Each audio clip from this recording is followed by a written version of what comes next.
This is Dark Matters. What a great show we've got for you guys tonight. A fantastic, absolutely fantastic show. Yeah, like sometimes we fart around. We don't know what we're doing. You know, we, we come to you, the listeners, for the idea. But this week we got a really solid guest. Yes. Go ahead, Frankie. It's Mr. Barry Strom will be with us in just a few short minutes. Yep. It's the author of 7 books on everything from aliens to the afterlife. Some really, really cool books. We were just talking to him in the pre-show. He has seen an alien up close. There's a lot to get into tonight. Yeah. Much more so than many nights. Yeah, let's get this part over with. Let's talk about ourselves. Yeah. How are you doing, Bilo? I'm all right. There's a new addition to my my set. This is my new armoire. I love it very much. Oh, okay. I don't know if I can't see it. It's not in the frame. You might have. Oh, that makes sense. Anyway, It's not behind you. I spent this week receiving furniture that I had purchased at various points in time, and then trying to set that furniture up. I drilled a bunch of holes into my wall, and then I had to cover most of them up with the drywall mud because I messed up a bunch of times. So that was my week. That's fun. That's a fun week. I got peed on a bunch. Aww. By two different children. Wow. Oscar. It's nice to have. Yeah. Yeah. Oscar has been. I think he's ready for potty training. He's been taking his wiener and pointing it up in the diaper. He's been like peeing like a little fountain out the top of the diaper. So that's been fun. Aww. And then Reggie's just a pee machine. He's just, oh my god, these guys. I heard from I was talking to some friends this morning, and they said that they have a baby who's maybe 7 months old, and they say that their baby is just like low-key peeing all the time.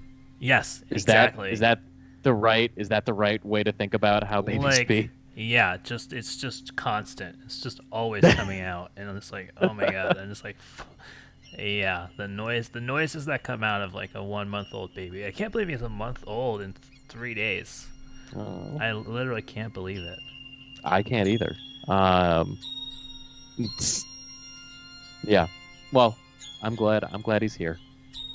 I'm glad he's here too. Well, I'm glad he's not here in the garage with me. That's true. This is the first show that Reggie has not co-hosted. He might appear, All right. if he's asleep.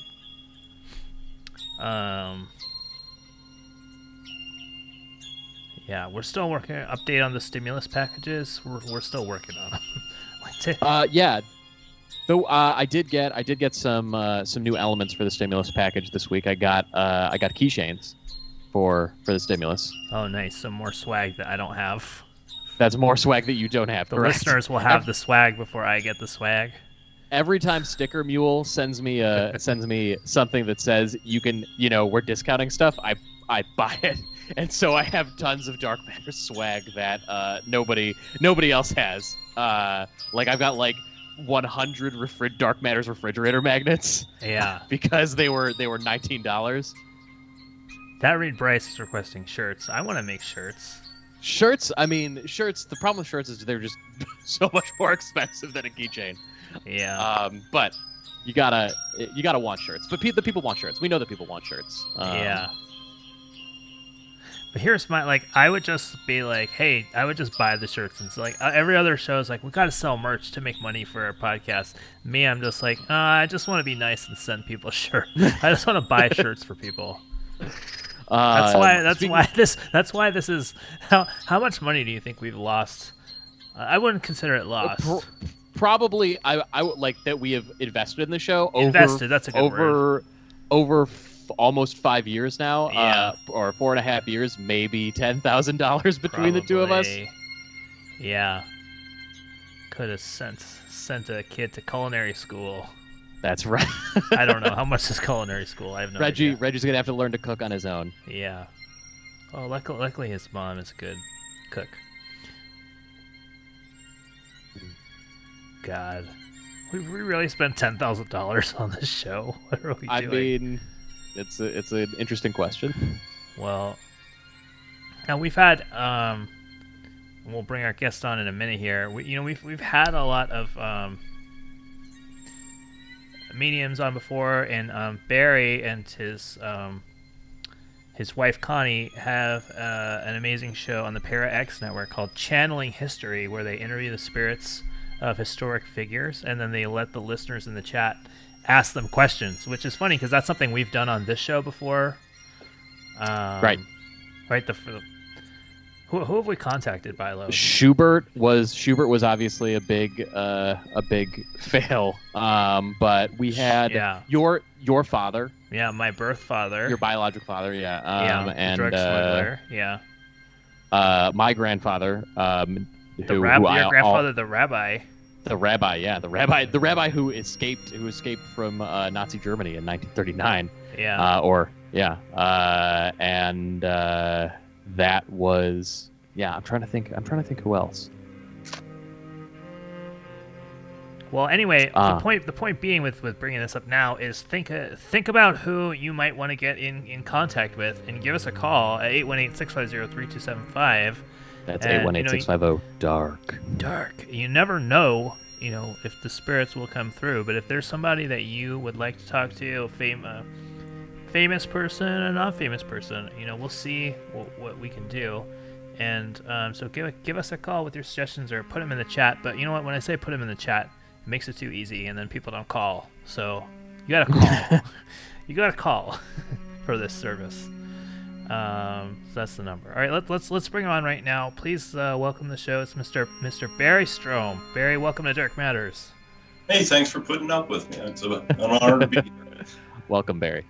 Yeah, and I see. Oh man, this is beautifully framed. You said it was beautifully framed, but now that I see it on the stream, it is absolutely beautiful. Yeah, and you've written 7 books that you've published. That I see them on the shelf behind you there. Yes, 7 so far.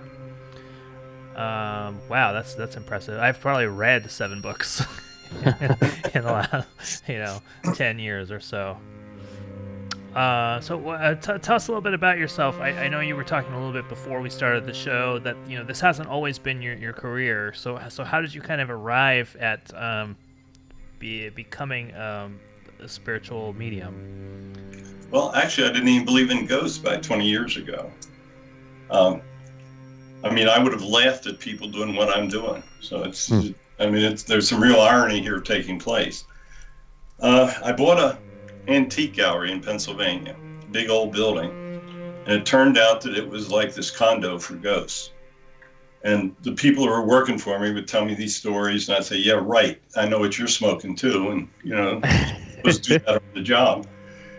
So anyway, I had about 10 years ago, I had to go back almost full time to watch out for it, and I brought in a professional team to investigate. Well, the ghosts really put a show on for us. When that was finished, there was no way stuff was taking place during that investigation. We had photos of apparitions. We had, there was a medium with us, and I'd never even been around a medium before. And she was talking to the spirits, and it was crazy. And our store was located about 8 miles from the Gettysburg battlefield, which is one of the most incredibly haunted places in the world. So I started going out and taking photographs on the battlefield, and got amazing pictures out there. I have pictures of angels on the battlefield, apparitions, ghost cannons, anything you can imagine. So I started showing these to my friends, and they said, you ought to write a book. And I said, well, I'm really crappy at writing books, But I started, and my first book was called Haunting and History of the Battle of Gettysburg, and I published a couple hundred ghost pictures in there that I took myself on the battlefield. And it was just kind of like stepping in quicksand. We got introduced to individuals that were doing board channeling. Up to that, I'd done the EVPs with the ghost boxes and got really good results in the store. Mm-hmm. These folks invited me to sit in on a board channeling session. They lived in Salt Lake. Our home is in Park City, Utah.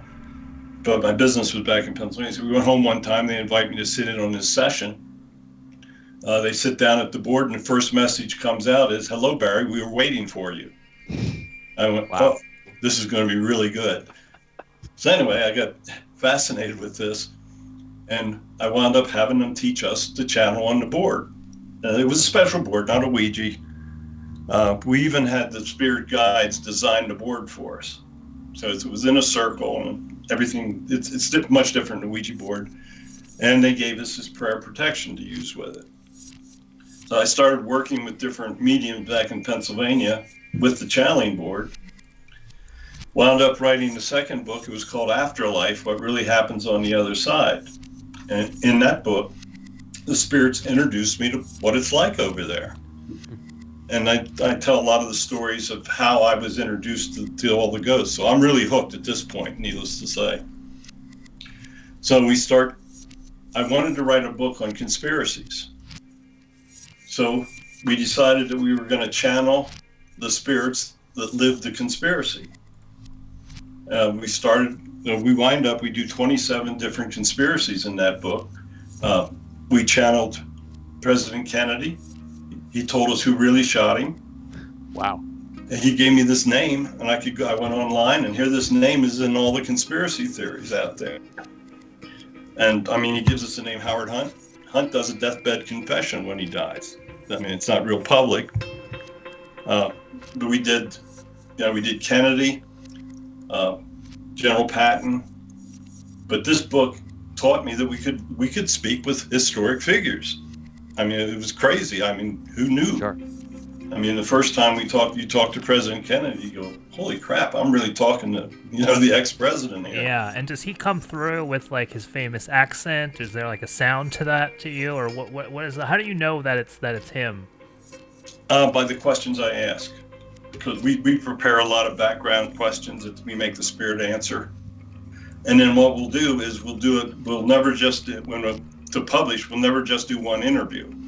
We'll go back and we'll interview a second time and make sure we get the same information twice, and even ask the guides information about it to back it all up. So we really go through the stuff to make sure what we're working with is accurate.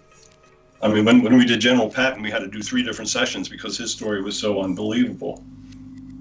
What? So just because I love the movie Patton, what is like the general? What did you learn from General Patton? Oh, I learned a lot. He is exactly in personality when he comes through. Yeah. Exactly like he was in the movie. Uh-huh. I mean, he doesn't take any crap from anybody on this. I mean, after one of our first interviews, I said, General, I want to thank you for coming through for us. And he says, son, I picked you. It's like, but no, I actually found out that he and I were brothers in a prior life in the 4th century. I mean, you learn weird stuff when you're going through all this. Yeah, we've actually learned about our past life, and in a past life, Michael was shot in a bar in Mexico, and I was the bartender, and I held him while he bled to death, which is really that is correct. Yeah. Oh, I like that story. Yeah. That was from a past life regression we did a couple of years ago. Yeah, well, I found out that I had actually fought at Gettysburg. I was a Confederate captain. And once I got into this and found out where I fought and everything, I would actually take groups out with a ghost box, and I could talk to the soldiers that I fought with. And everybody would hear the conversation. So, I mean, we get into some really weird stuff. I took a group out at one time. I walked up to where I fought, and I said, guys, do you recognize me? And everybody over the ghost box hears, yes, sir, Captain. And then we ask them why they're still out there. And he said, because the damn Yankees are still here.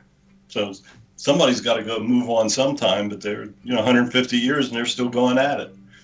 Yeah. Well, now that just made me think of a personal question. I've been thinking, I have a almost 1-month-old son, and I look at him and I think, it seems like he's been here before.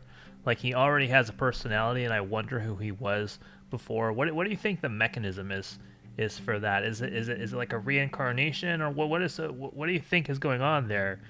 Well, what you have is you have a soul family on the other side. You have this group of souls that will follow you through multiple lifetimes. And you make up, every soul when it comes back makes up a life plan. So quite often you'll have people come back that have interacted with you in previous lifetimes. My wife and I have been together 7 lifetimes. And we've been able to track that, and we're celebrating our 57th anniversary. So, oh wow! Well, congratulations. Well, it's your 7th. Maybe it's your 57th anniversary. I don't know. How do you count? Your 385th anniversary. Yeah. Yes, Michael's really. very good at math. I hear that. But no, you have a soul family. So in the case of your youngest son that just came back, that's a soul that interacted with you in prior lives. You're going to find out that he was actually your father in a prior life. Wow. That happened. That's a little. Wow. Yeah. Huh? That's interesting. Yeah. Yeah. Souls come back in all relationships. There'll be brothers, fathers, mothers, but you have this group of souls that just keep interacting. And they may bring a soul in from another group that might want to try lifing with you, or you might just stay as people strictly inside your soul family. So. Yeah. All right. Well, we've got a call. Let me bring them on here. Dark Matters. This is Dark Matters. Hello? Hello, caller. Hello? This is the Dark Matter show, correct? This is right. the Dark Matters show. Oh, great. And tonight you have on somebody who can channel celebrities or historical figures, rather. Maybe I don't know if I'm a celebrity or a historical figure in your time. I don't know. But I was wondering if I could get in line to do channeling, if that's still happening. My name is Andrew Kaufman. Andy Kaufman. Andy Kaufman. Oh, the so you want comedian. the comedian? You want to contact Andy Kaufman? Oh, I don't really call myself a comedian, but whatever. Yeah, whatever. Sure. Wait, what? More of a song and dance man. Who are we trying to talk to here? My name is Andy Kaufman, sir. I died in 1984. I don't know if that's considered history yet, but if it is, that's when I died. So you're saying, let me get this. You're saying that you are Andy Kaufman and you want to contact yourself? Oh, I'm just coming in from the other side. Sorry, I'm using an Android, so I don't know if my connection's good. Should I get into the actual channeling line? I don't know how. I've never, despite what everyone thinks, this is my first time back in a long time. I had some specific things I wanted to get out. If I'm doing it wrong, I can call back later. I'm so sorry. I don't know if I'm messing this up. Andy Kaufman, I think, is known for sort of elaborate pranks. And okay, you called them that. I called them art pieces. The critics can say what they want. I don't know that I was actually pranking anyone at any point. What was your point?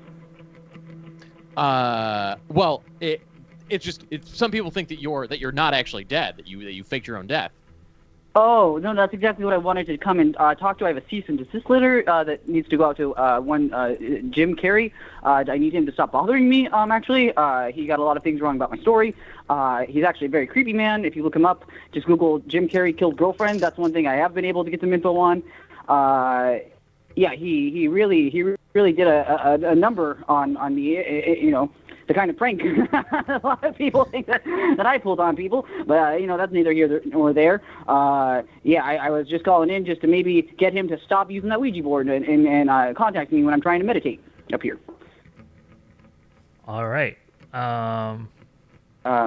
So is this a bad time? Is there a line for the channeling? Should I get in line if I want to be channeled properly? Is that why everyone's acting confused that I'm here? Fuck, I'm always fucking this up. All right, hold on. Okay. Boo! Does that make me more like a ghost? Sorry, I've never, like I said, everyone is always talking about how I just fucking died in 1984, and this is the first time I'm back on any sort of stage, and so I'm a little bit, say, I'm a fan. Someone knows who Tony Clifton is? That's fucking great. Oh, that's great. Oh, I thought nobody would think about that. Oh, that's amazing. Ice cream cone. Thank you. Oh, so yeah, so you can see the chat, Andy. So do you do you want Yeah, I'm using to my channel? MacBook. I'm I'm here in trying to heaven, figure out on my what MacBook. you want. Is there somebody you want to channel or? Oh no! Oh, can I? Oh, I can. I can contact another ghost through here. Okay. That's complicated, isn't it?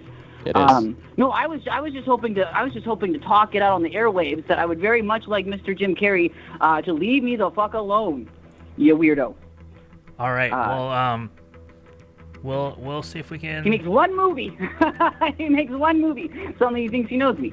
All right. Well, thank you, Andy. No, thank you. Thank you for the opportunity. Always nice to be on TV. Haven't been on TV in a while.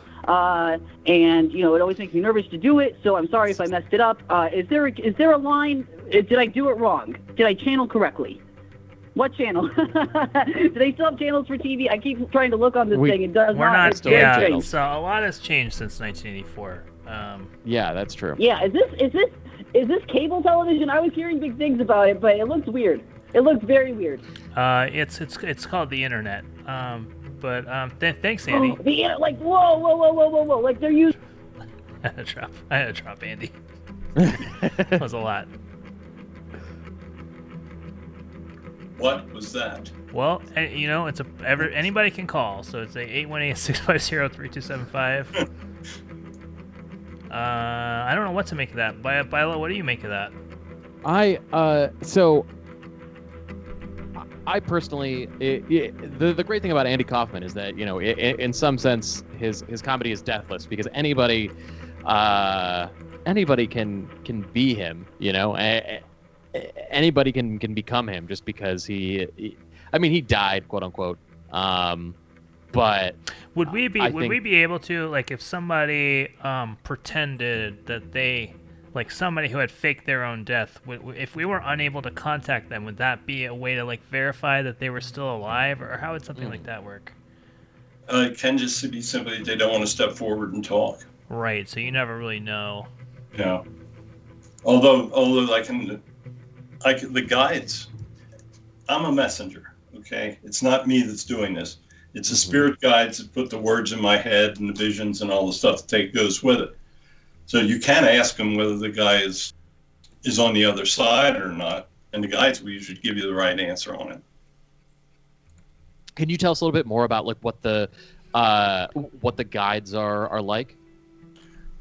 Well, you have all souls that are incarnate have spirit guides that look out for them. It can be souls in their soul family.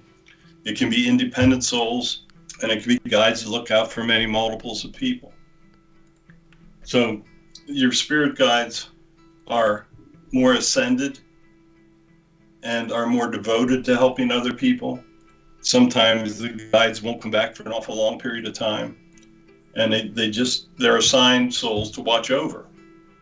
We have two main guides that help us in all things. We have one named Laura and we have one named Roz. Laura will help me with most of the human souls. If we want to talk to animals, Roz gets involved and usually lets us communicate with the animals. But it's not a joke. It's for real. Yeah. Frankie, how is Bucky doing? He's still kicking. He still acts like a two. I have a 10-year-old dog, Barry. No, I have a 12-year-old dog. But he acts like he's a puppy, and you would never know by looking at him. He's still nut. He's got a little bit of a nut job. My dog. Yeah. But animals are members of your soul family as well. They are. So he would have his soul would be equivalent to somebody I would have known in a past life. Yes, or he may have been with you in a prior life. We had a cat. His name was Bodie. Passed about 15 years ago. And I talked to him when he was on the other side. I said, would you please come back to us? And he said, I will return to you as a black kitten in 13 months and I will find you. Wow. Within 1 week of when he said, this little black kitten shows up. Oh. And we have him, and she's with us now. She's female in this life, and she's 5 years old now. And she brought another cat along with her, and that cat happened to be my daughter's dog that had passed. And it's actually, Bodhi is part of my wife's soul family. So one time we're on the channeling board, and she says, I have a feeling that he was with me once before this. So I said, okay, Bodhi, were you ever with her before? On the channeling board, it spells out the word Starlight. Starlight was the name of her pony when she was a kid. Oh. So this animal soul has been with her as a pony and 2 times as a cat. That's really sweet. A lot of this and what you're talking about, is really positive and kind of great and like a link through the ages. A lot of times when people talk about spirits, they talk about using boards to channel things. They're always saying, beware of negative energy, beware of the dark side. Make sure you come out the door the same way you came in, and that you close everything out properly so that bad spirits don't come through. Is that your experience too? And you trying to focus on the positive, or do you kind of see it in a different way? We always focus on the positive, but we always start every channeling session with a prayer of protection that the guides gave us. My wife always says this prayer before we start. We do it on a radio show before we open the channel for speaking with the spirit guest that we're going to have. But we're very well protected because we have great faith. And, one thing I always say is an atheist should never try a channeling board because they have no protections on it. And yes, there's dark energy tries to come through. We've had bad spirits try to come through for us, and they told us how to cut it off right in the beginning. The first command that they gave when they were instructing, the spirit said, never ever ask for evil. Never ask for it, because if you do, you're going to open that channel and it's going to come through. So we don't. I mean, that's been our basic rule. We don't channel with evil people, with very evil people. We try to keep it very positive. Spirits are very positive. I mean, it's all great. And once you understand all of it, I mean, the spirits tell us one thing. They say, to humans, death is the end. But to us, death is the beginning. Because it's simply it's the beginning of another life cycle. I mean, you've reincarnated thousands of times. You're just not aware of it until you get on the other side.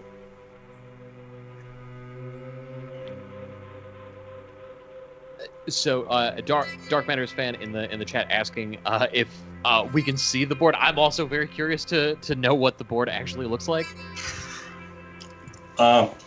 Yeah, I got it laying on the floor over here. Let me pick it up and I'll show you. Thank you. All right. Yeah.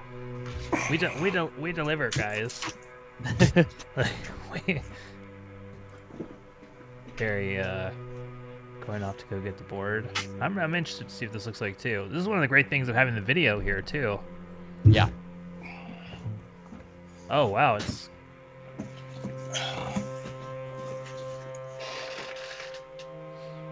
So it is similar to a Ouija board or a channeling board, but I guess it has a circular shape. Oh, you might not be able to hear us. I don't know if you have your headphones back on there. That's it. And then on the back of it, we got our prayer of protection.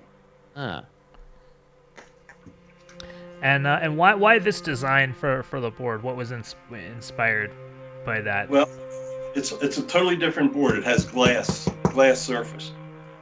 So that we actually use a glass shot glass, and it has very low friction, so it doesn't take a whole lot to remove it. So no, it's really well designed. That's what we wrote. I wrote 3 books using this board. Wow. And then on the back, they told us to always put the prayer of protection on it, so we have it on the back as well. And the prayer is, God, please grant us your wisdom and protection. Grant us the knowledge that we can handle and keep us safe from all things that will harm us. Keep the messages positive and pure love. Keep us safe from our own ego. We ask these things in the light of the seen, the unseen, and the honesty of God. And that's the spirit guides gave us that prayer to use. That's great. That's a lovely prayer. Who Could we try to channel somebody? I would love to try again to reach my birth father, if that would be possible. We only briefly were able to contact him previously. Is that something you would feel comfortable doing? I don't want to put you on the spot. We can try it. Okay. I mean, who knows if he'll be around? What's his name? Jim Blackburn, but he went by Mo or Big Jim. Laura, can we talk with him? She's telling me he's stepped forward that he's here. Oh wow. But I guess I want to know: did he know that I existed? Yes, he suspected that you existed. Okay, yeah, that's what I heard from my birth mother too. Oh wow, now I feel really put on the spot. Is he? You're on is the he? spot. Has he been watching me? Does he kind of know what's going on with me, or does he kind of keep his distance? No. He's saying, I watch. I actually spend more time with you than you would think.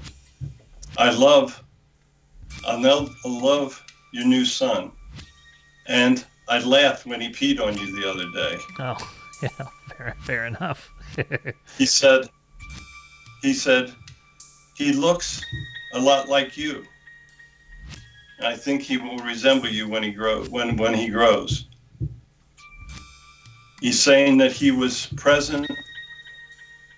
He was present when they did his life plan, and he should bring you much joy. Oh, great! And what do you mean by a life plan? What is it when they made his life plan? What does that mean? Whenever a soul returns to an incarnate life, the spirit guides and members of the soul family make up a plan that has all of the lessons that soul has to learn to progress in the realms over here. Your son has to learn many lessons, but we feel that he will be able to succeed in his plan. We know that you'll be a good father, and we know that you and your wife will provide the love that he needs to further what he needs to do. Okay? Wow. And does he have any regrets? I know he was in a lot of trouble during his life, a lot, and was in and out of jail. Would he have done anything differently, or did he kind of enjoy going out? Oh, lost the video for a second, but now we're back. Did he kind of enjoy? We're all good. He's saying, I have many regrets. I let my ego and free will get in the way of the plan that the guides had supplied me. I know I did much wrong. I know I did you wrong. And when I was judged, I was not allowed to advance. And in fact, sent to a lower realm. So I am paying for what I did. And I am full of regrets that I did not follow the life plan that was given to me.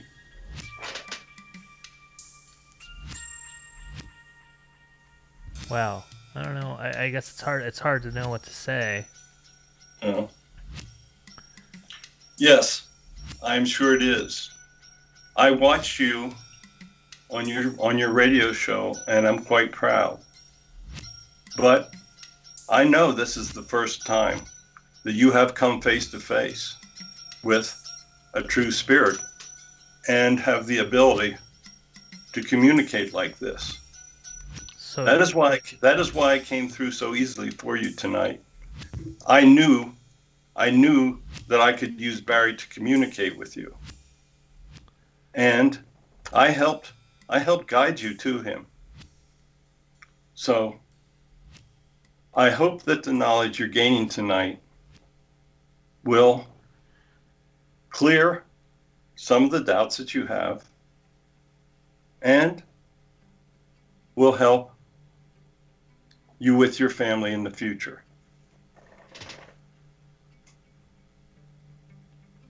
Oh, that's really nice. I guess. What? I can see him standing here. Oh yeah. What's he look like to you? 'Cause I only have like one picture of him. Looks like 5'7", dark hair. He's actually waving right now. So, yeah, I lead a pretty strange life. Wow. Does he think? Oh, sorry. Sorry, go ahead. No, you. No. By the way, I think you should ask my birth dad a question. Why not? What do you think of the friends that Frankie has as one of Frankie's most faithful friends? What do you think of the friends that Frankie has made in this life? Frankie has made some difficult choices with his friends. There have been certain individuals that have tried to take advantage of them. We know over here that you are truly a good friend to his. But he needs to look deeply at his relationships and make sure that he is not led away from his beautiful family. That's true. Oh no. One of Frankie's friends, close friends in high school. This is something that longtime viewers of the show will know is Pharma Bro Martin Shkreli. Yeah, he's a notorious financial criminal. He's in prison right now. He's one of my good friends in high school. So that was one of the bad choices. Yeah, I guess so. But at least a white collar criminal, right? It'd be better. It would be bad. You're saying it would be worse if you were friends with somebody who beat people up on the street. Of course, a murderer would be worse to be friends with. I have one last. I don't want to bother my one last question for my birth father. Do you think? I have a brother and 3 sisters on that side. Does he see? I haven't met them. They're quite a bit older than I am. Does he see me having a relationship with them, and does he approve of that? You can try to have a relationship, but sadly you will find you do not have much in common with them.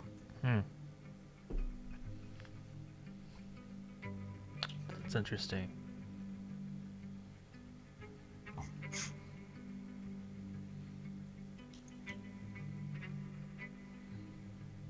Frankie, how do you feel after that chat? Yeah, I don't know. I feel a little. It's a little emotional. You know what I mean? It's always for an adopted person. It's always a little emotional when you talk about your birth parents, and he obviously died before I had a chance to meet him. So. No, it's really it's very emotional when people actually understand that it's real. Yeah. I mean, you were talking to your birth father. So don't feel bad. I mean, when we used to we don't do a whole lot of personal stuff anymore because it's just so much time. But believe me, we would always have tissue boxes close by. Yeah. When truly understand that it's real. Is he still there? Because we do. So, a friend of the show, Ice Cream Cone. My dad and his dad were both in the drug scene in Florida in the 70s and 80s. So he wants to know if we could ask him if he knows if my dad and his dad were friends back in the 70s and 80s, because they were both in the coke dealing scene, I guess you would say, in the 70s and 80s. Were they friends? Right. Is that something we could ask him?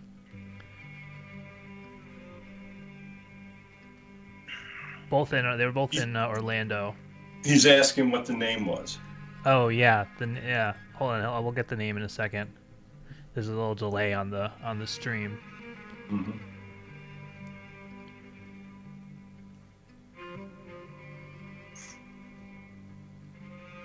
Yeah, we need the Hershwitz. His last name was Hershwitz. He's saying he does not remember the name. Doesn't remember him. All right. Well, asked and answered. Oh, Billy Hershwitz is what he said. But I guess he doesn't remember the last name. He's not going to remember the first name. Yeah, Hershwitz a lot less common than Billy. Well, we were hoping that there would be that connection, but I guess it's not there. Listen, it was Florida in the 1970s and 80s. There was a lot of coke that needed to be distributed. There's a lot of drug activity going on for sure.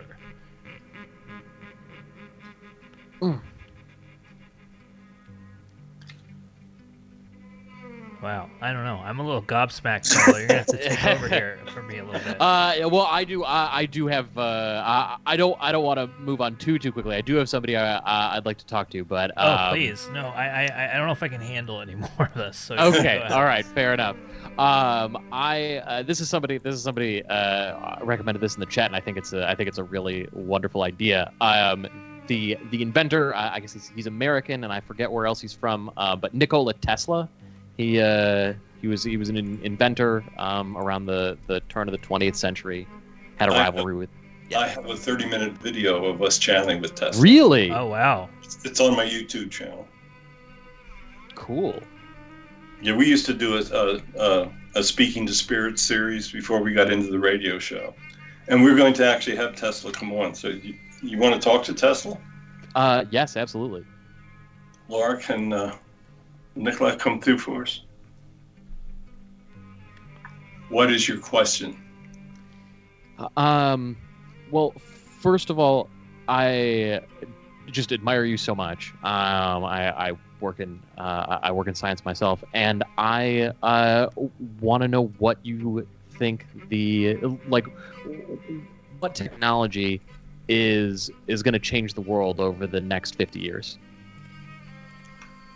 Sadly, the technology that has the capability of truly changing your world are your weapons of mass destruction. That is unfortunate.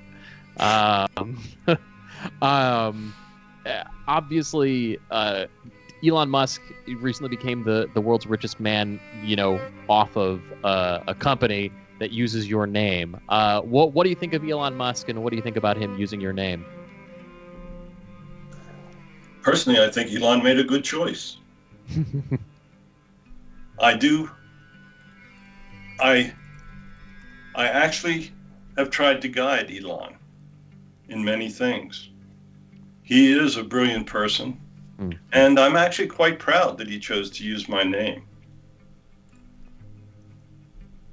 Elon has many things that will become public in the very near future. Why did you find it so hard to form connections with people during your life? I know there's sort of a famous quote where you talk about how you loved a pigeon like a man loves a woman. Why was it so hard for you to find connections with people? I know this is going to sound conceited, but I found very few people that I could communicate with that could speak with me on my level. So I found that it was better just to keep my mouth shut and to avoid those whose conversations would lead me into a deeper frustration.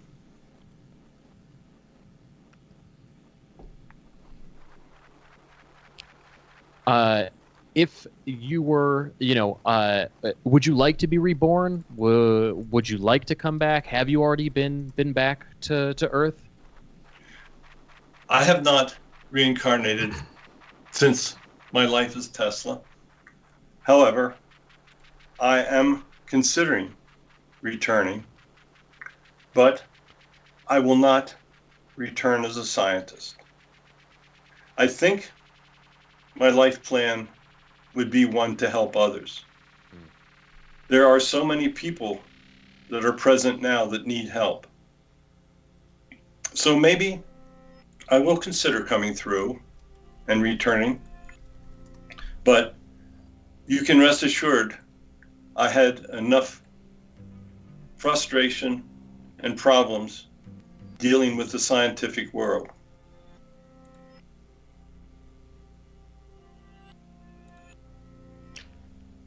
What was the name of your favorite pigeon? The one that you loved? Well, I had several that I loved. Ah. Homer was one of my favorites. Is that who you're referring to? I'm not. I believe it, I think there's one that's the most famous. It's a white pigeon. I had many white pigeons. Oh, okay, all right. I know. Well, maybe. Yeah, go ahead. I know. Homer was truly one of my favorites. There was another one called Gloria that I liked. She was a female that knew how to keep her mouth shut. And I truly appreciated that in a woman. And why was that? In my time, there were very few women that were educated to the point that they could contribute to the type of work that I was doing. And many of them thought that they had the abilities and would speak, and I would have to shut them out because they were like tin cans that rattle. So, once again, it may sound conceited, but there were very few women that could communicate on my level. Frankie, any Tesla questions from you? Well, here's where I just reveal my ignorance about Tesla. I have a question for Barry, and now I noticed that Mr. Tesla has said that he's chosen not to come back to life. Is that something that a spirit will choose whether to come back or not? Is that up to them? No, absolutely. You got free will on both sides. If you're happy with your level in the realms of heaven, you can stay there. You don't have to return. It's only if you want to advance and get to the higher levels. The higher levels you go, the much better it is over there. So, but if say you're on level 4 and you're happy where you are, your whole soul family's there, you don't have to come back. And can you explain a little bit, because you've talked a little bit about like what heaven is like, and I know you've written a book about the afterlife. Can you explain a little bit about the levels of heaven and wait, that? should we talk to we are channeling Nikola Tesla right now. Maybe we should right. talk to him a little bit more before we lose him. All right, okay. To tell you about heaven?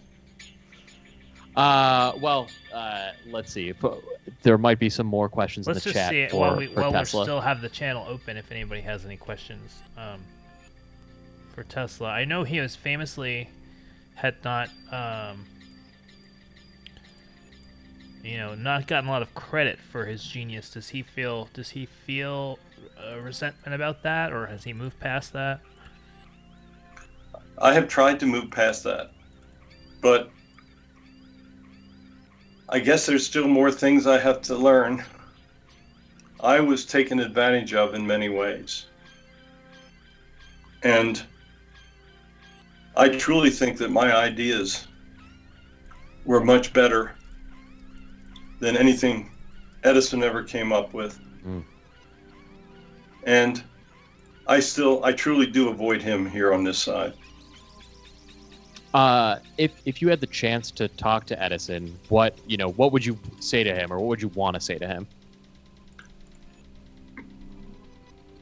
I wish. Well, I can talk to him over here if I wish. That's no problem. It's just a matter of me wanting to talk to him. Sure. But when you're over here, you're supposed to not hold animosities and grudges. So it is better that I avoid him, because I still have characteristics from when I walked the earth that I cannot overcome. And is there anyone that now that you are in the spirit realm, and you have potentially many people to interact with, is there anybody that you do spend time with in the spirit realm? I spend much time with Hawking. Hawking. He was truly on the same intellectual level as I was, and we had much in common. We have another question from the chat here. Now, when you talk to Tesla, does he's speaking to you in English? Because his native language was Serbian. How does he communicate with you? Is he communicating in English, or would he communicate with you in another language, or how does that work? No, the guides will put the messages through in English. They'll always come through in the language I can understand. Sometimes I'll find myself channeling in the vernacular, the way of the words that they use. We did a show. We had Billy the Kid come on to our show, and we spent an hour doing him. And I was speaking just as he would have, with the same slurs or the same method of talking that they would have in the Old West, because all of a sudden I would hear him. I could tell that he was leading up to swear and cuss, and I could feel it coming in the channeling, and he would catch himself and not do it because we couldn't do it on our channel. Sure. But if you go back and listen to that interview, you will hear me speaking with the Western accent in that.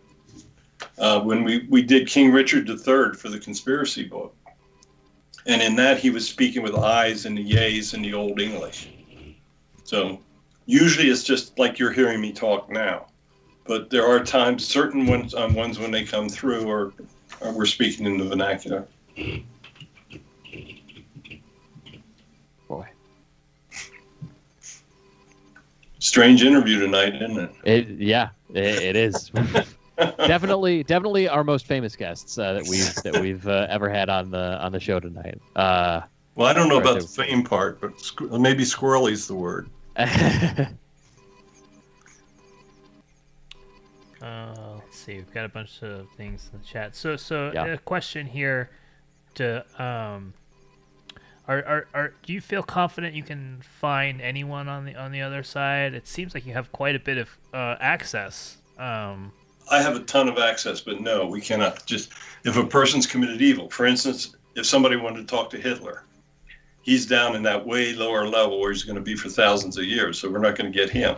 Mm-hmm. We have had, when we did King Henry VIII, when he got back over, he was demoted, and the guides actually had to come down and escort him out of his level so that we could speak to him.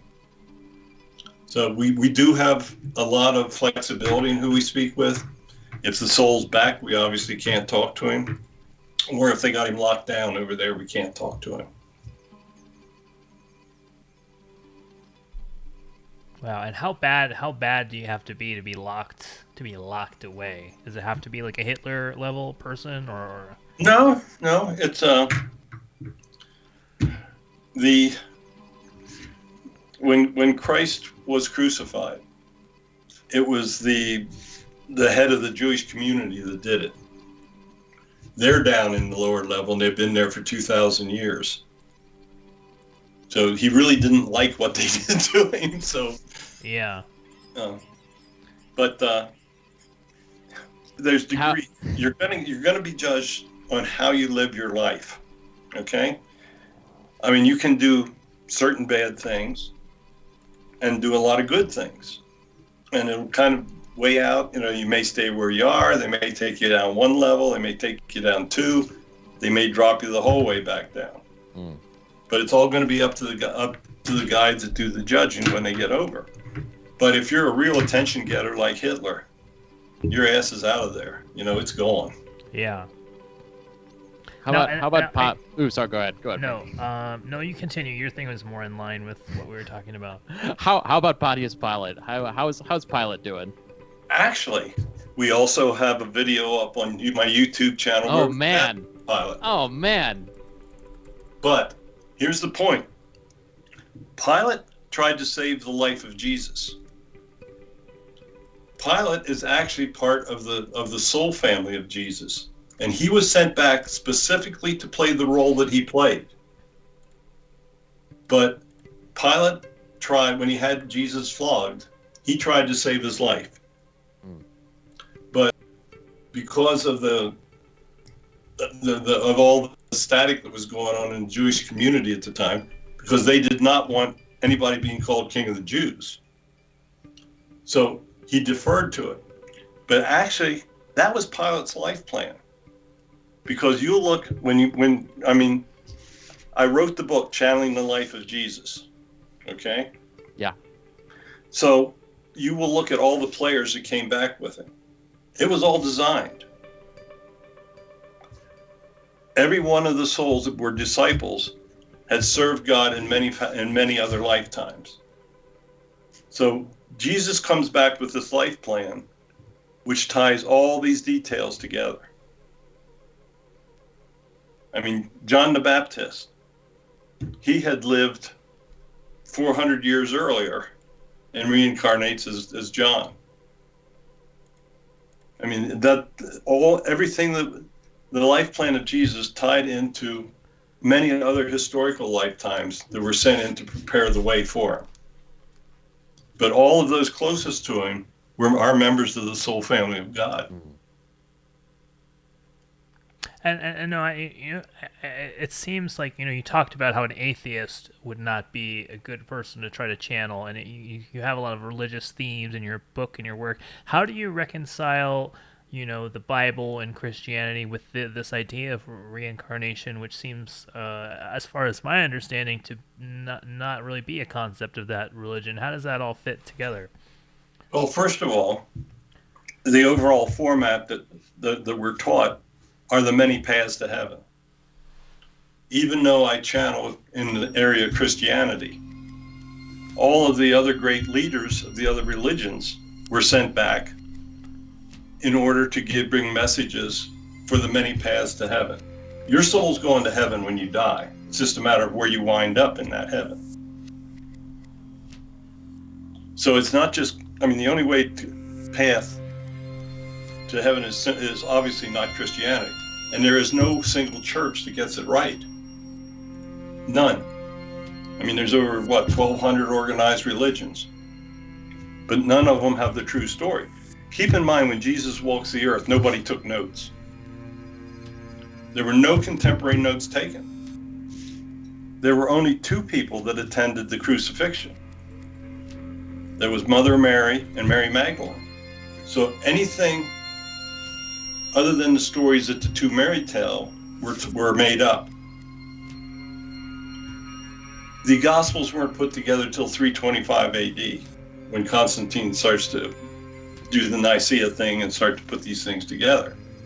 Keep in mind, that is 300 years after the death of Christ.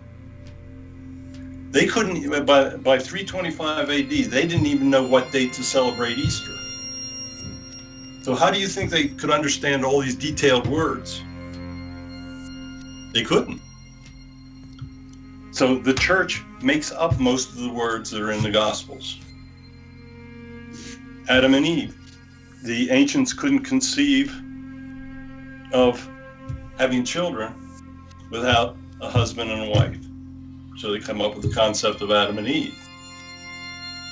But all of the great stories, we did in my latest book, where we channel the Holy Spirits, we dedicated chapter to Moses. And he tells us the true story of the journey of the Israelites. He doesn't wander 40 years in the desert. The whole journey takes like 4 years. And he tells us the true story about the parting of the Red Sea, which God does part a waterway, but it's not the Red Sea. In those days, there was a lake called the Reeded Sea. And he does part the waters in the Reeded Sea, and it takes them 2 days to get through. Had he parted the Red Sea, imagine 100 miles going across sea bottom with 10,000 people. Impossible. But our books it makes the life of Christ a very, very believable story and understandable. It takes the hocus pocus out. For instance, Jesus lives a normal life for 28 years. There's a gap from the time in the Gospels from the time that he's 10 years old until he's basically 27, 28. No mention of him. So you got all these stories of him traveling to Great Britain, to China, or heaven knows where. Well, he doesn't. He lives a normal life. He gets married at age 18 and has 5 children. At 28, he knows his ministries are to begin. John baptizes him, and for 3 years, he does his ministries that changes the world. But the first 28 years of his life, he lives a normal life. Now that's going to have a lot of people a little upset, but so be it. Yeah. There's yeah. Frankie. Oh no, I was gonna shift gears and just ask. I assume Conan wants to know what is the funniest spirit that you've talked to? Robin Williams. Robin Williams. Mm-hmm. He's got a great personality that comes through. We also have a couple videos up on our YouTube channel. Robin. Yeah, I don't know what I'm gonna do after the show. I'm just gonna sit there and watch this YouTube channel because there's a lot of people that I'd like to meet. Well, send us suggestions. We do a new one this week on our radio show. We're going to do Marilyn Monroe. Cool. And then next week on our radio show, we're going to channel the spirit of an alien. Wow. And let people actually come in through the chat and ask questions of this alien spirit. And this is something that we talked about, I think, in the pre-show and might not have brought up. But when you've done your work with aliens, you have done them through these spirit channels. Yes, because alien spirits have the same energies as a human soul. So we're talking about reincarnation. Soul energies date back to creation, right? Mm. Energy is neither created nor destroyed. So soul energy is the same thing. Humans have walked the earth for 250,000 years. Where do you think your soul energy was before humans walked the earth? Guess what? You were on other planets. So all of us have been extraterrestrials. The majority of our lifetimes have actually not been on Earth because humans only been here for 250,000 years. That'll wake you up, won't it? Yeah. Now, where can people find out if people want to? It seems like you got some great stuff going on in your show there. Where can people find your show? What's the best way to get on that? Because I'm sure a lot of our listeners are going to want to. Well, we're on the ParaX Radio Network, and our show comes on 9:00 Eastern on Sunday nights for an hour. You can just click into ParaX Network Radio Network, click into chat, and you can participate with us. We try to use as many questions out of the chat room as we can because we really are doing this without preparation. And by taking contemporary questions we have no idea are coming. So we try to use as much out of the chat as we can. I mean, we have questions made up that we'll use to fill time, but we try to use the chat room as much as possible. But I take it, everything we do, we put on my YouTube channel. So you can see we've got 130 videos up on YouTube, and it's in my name, Barry Strohm, STROHM. Just go and search YouTube. It's all free. You can go and watch it. That sounds great. All right, can we do a few? I know it's getting past midnight in your time there. Can we just do a few rapid fire questions before we let you go? Sure. Somebody asked, do you ever get starstruck when you talk to a spirit? Yes. To know that you're actually speaking with a President Kennedy. I mean, when we were getting started in this, we couldn't believe it was taking place. And the real shocker comes the first time you channel with Jesus himself, because you feel this incredible energy that comes through. I mean, my wife and I, we both had tears running down our face the first time we did it. We couldn't believe it. You know, nobody gets to channel with Jesus. You know, it's everybody prays, but you don't get it the other way back. But he had to prove it to me. What he did is he gave me the power to heal. And he actually gave me names of people to go heal. And I'd go to these conventions, there'd be somebody by the name he gave. I'd say the prayer of healing. He gave me the special prayer to say. And these people would all be healed. So when you're doing that, it starts to say, you know, my goodness, this really is taking place. Then he performed some miracles on us. He healed a heart attack for me. Wow. I mean, no, I was in the hospital. They'd done all the tests. They showed me all the heart damage and everything. Said, we got to get you in right away for stents. And I was waiting to go into surgery. I had my eyes closed, and I could see an angel approaching. Came up right in front of me and flew away. And I told my wife, I said, we don't have anything to worry about. You know, I just saw the message that we're going to be fine.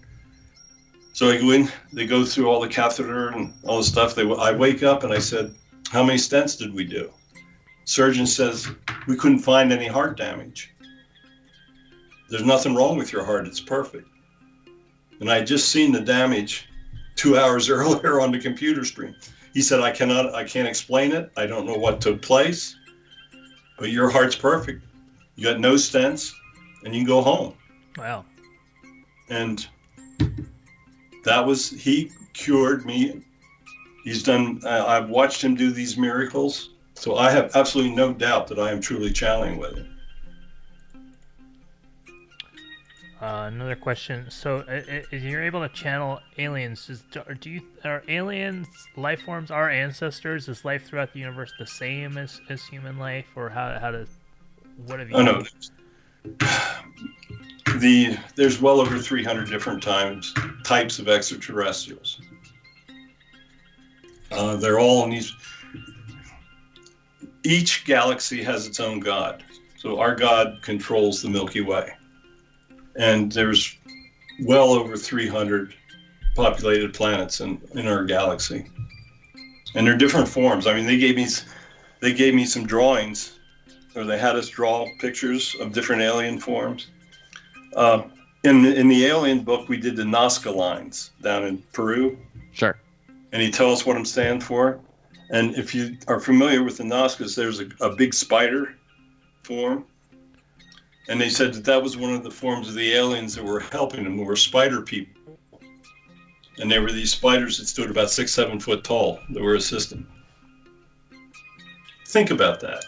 Yeah. Yeah. I don't really like spiders that are like an inch tall. I kind of get a little. Have you ever? This is maybe the last question. I'll let you go. Have you ever had a problem like with the estate of somebody you contacted, the surviving, folks? Have they ever been irritated with you or told you to cease and desist from contacting their relative or anything like that? We never had anything like that happen. But we're very clear when we start the radio show with a disclaimer, too, that we're not responsible for what comes through. But when we do our show, we have no idea where it's headed. We got background questions, but we have absolutely no idea what that spirit's going to say. Yeah, it's very, very much the same on Dark Matters. We never know. In this show, yeah. That's. Yeah. Well, Barry, thank you so much. This has been amazing. I really went through the gamut of all the emotions during the show tonight. I'm sure our listeners seem to really have enjoyed it. And just once again, that's tomorrow night, I guess, that you're gonna on ParaX. Yeah, it's on ParaX Radio Network tomorrow night. We're going to channel with Marilyn Monroe. We're going to ask her about the relationship with Kennedy and all the good stuff. So. All right. Well, yeah. All right. Well, Barry Strom, ladies and gentlemen. Barry, thank you so much for being with us, and we'll hope to have you on the show Barry. again. Yeah, just let me know. Enjoyed it. All right. Thank you. I was looking forward to it, and I wasn't disappointed. Thanks. All right. Great. All right. Have a good night. You take care. There he goes, Barry Strom. That was fun. Barry Strom. Again, Barry Strom. Yeah. What did you get from that, Bilo? Jesus is still pretty salty about the Jews, you know. Yeah. It'll be, but you know what? You can't control what comes out of Jesus' mouth. You know what I mean? You can't. That's You can't true. control that. If Jesus is gonna say something about the Jews, you know he's gonna say something about the Jews. That's Jesus. That's Jesus' business. That's not my business. That's It's not my. Jesus. I Oh, enjoyed that. we did find out who killed JFK, didn't we? Did Maybe we? in the pre-show. Yes, he said. Oh, it might have been the pre-show. He did. Maybe that's Ooh. why we didn't ask, because he gave us the name of the person who killed JFK, and we're so good at our jobs that we forgot who it was. I want to say it was Barry Lyndon, but I know that's not correct. That's not right. Maybe we can email.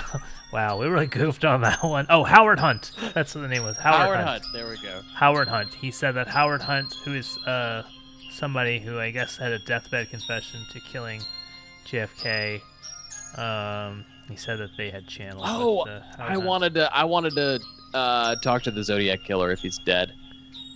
I guess the Zodiac Killer is damn! dark energy. Of course we should have done that. Negative energy though. I mean, yeah, we should have talked to the Zodiac Killer's victims because they could have fingered him, obviously. Yeah. And then we could be rich with our Zodiac Killer podcast. Yeah, our Zodiac Killer money. There's got to be big money in finding the Zodiac you want to give Killer. me $22,000 so I can have the entire history of the Vallejo local newspaper scanned onto discs? It's only $21,000. That really isn't. That's for 23 years worth of newspapers. That's so many newspapers. If it's necessary. Thank you. Well, is it necessary? No. Is it sufficient? Yes.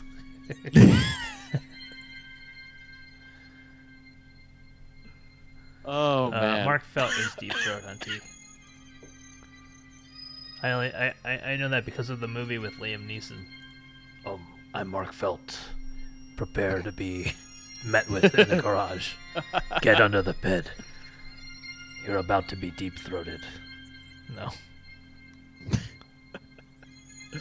Oh man, could talk to that guy all night. I know. You just, there's so much to ask. There's so much to find out. I know, and it's midnight, yeah. and he is 78 years old. I feel bad keeping him up, but I guess he said in the pre-interview that they stay up till 4 a.m. sometimes doing shows, so they might stay up later than us. Yeah, it's true. Because they might be going, from 9 p.m. Eastern until daylight savings time, which is what we're doing here tonight, people. I can't. I woke up at like 6 a.m. this morning. I'm joking. The baby. We can though. Daylight savings is only in 2 hours and 45 minutes.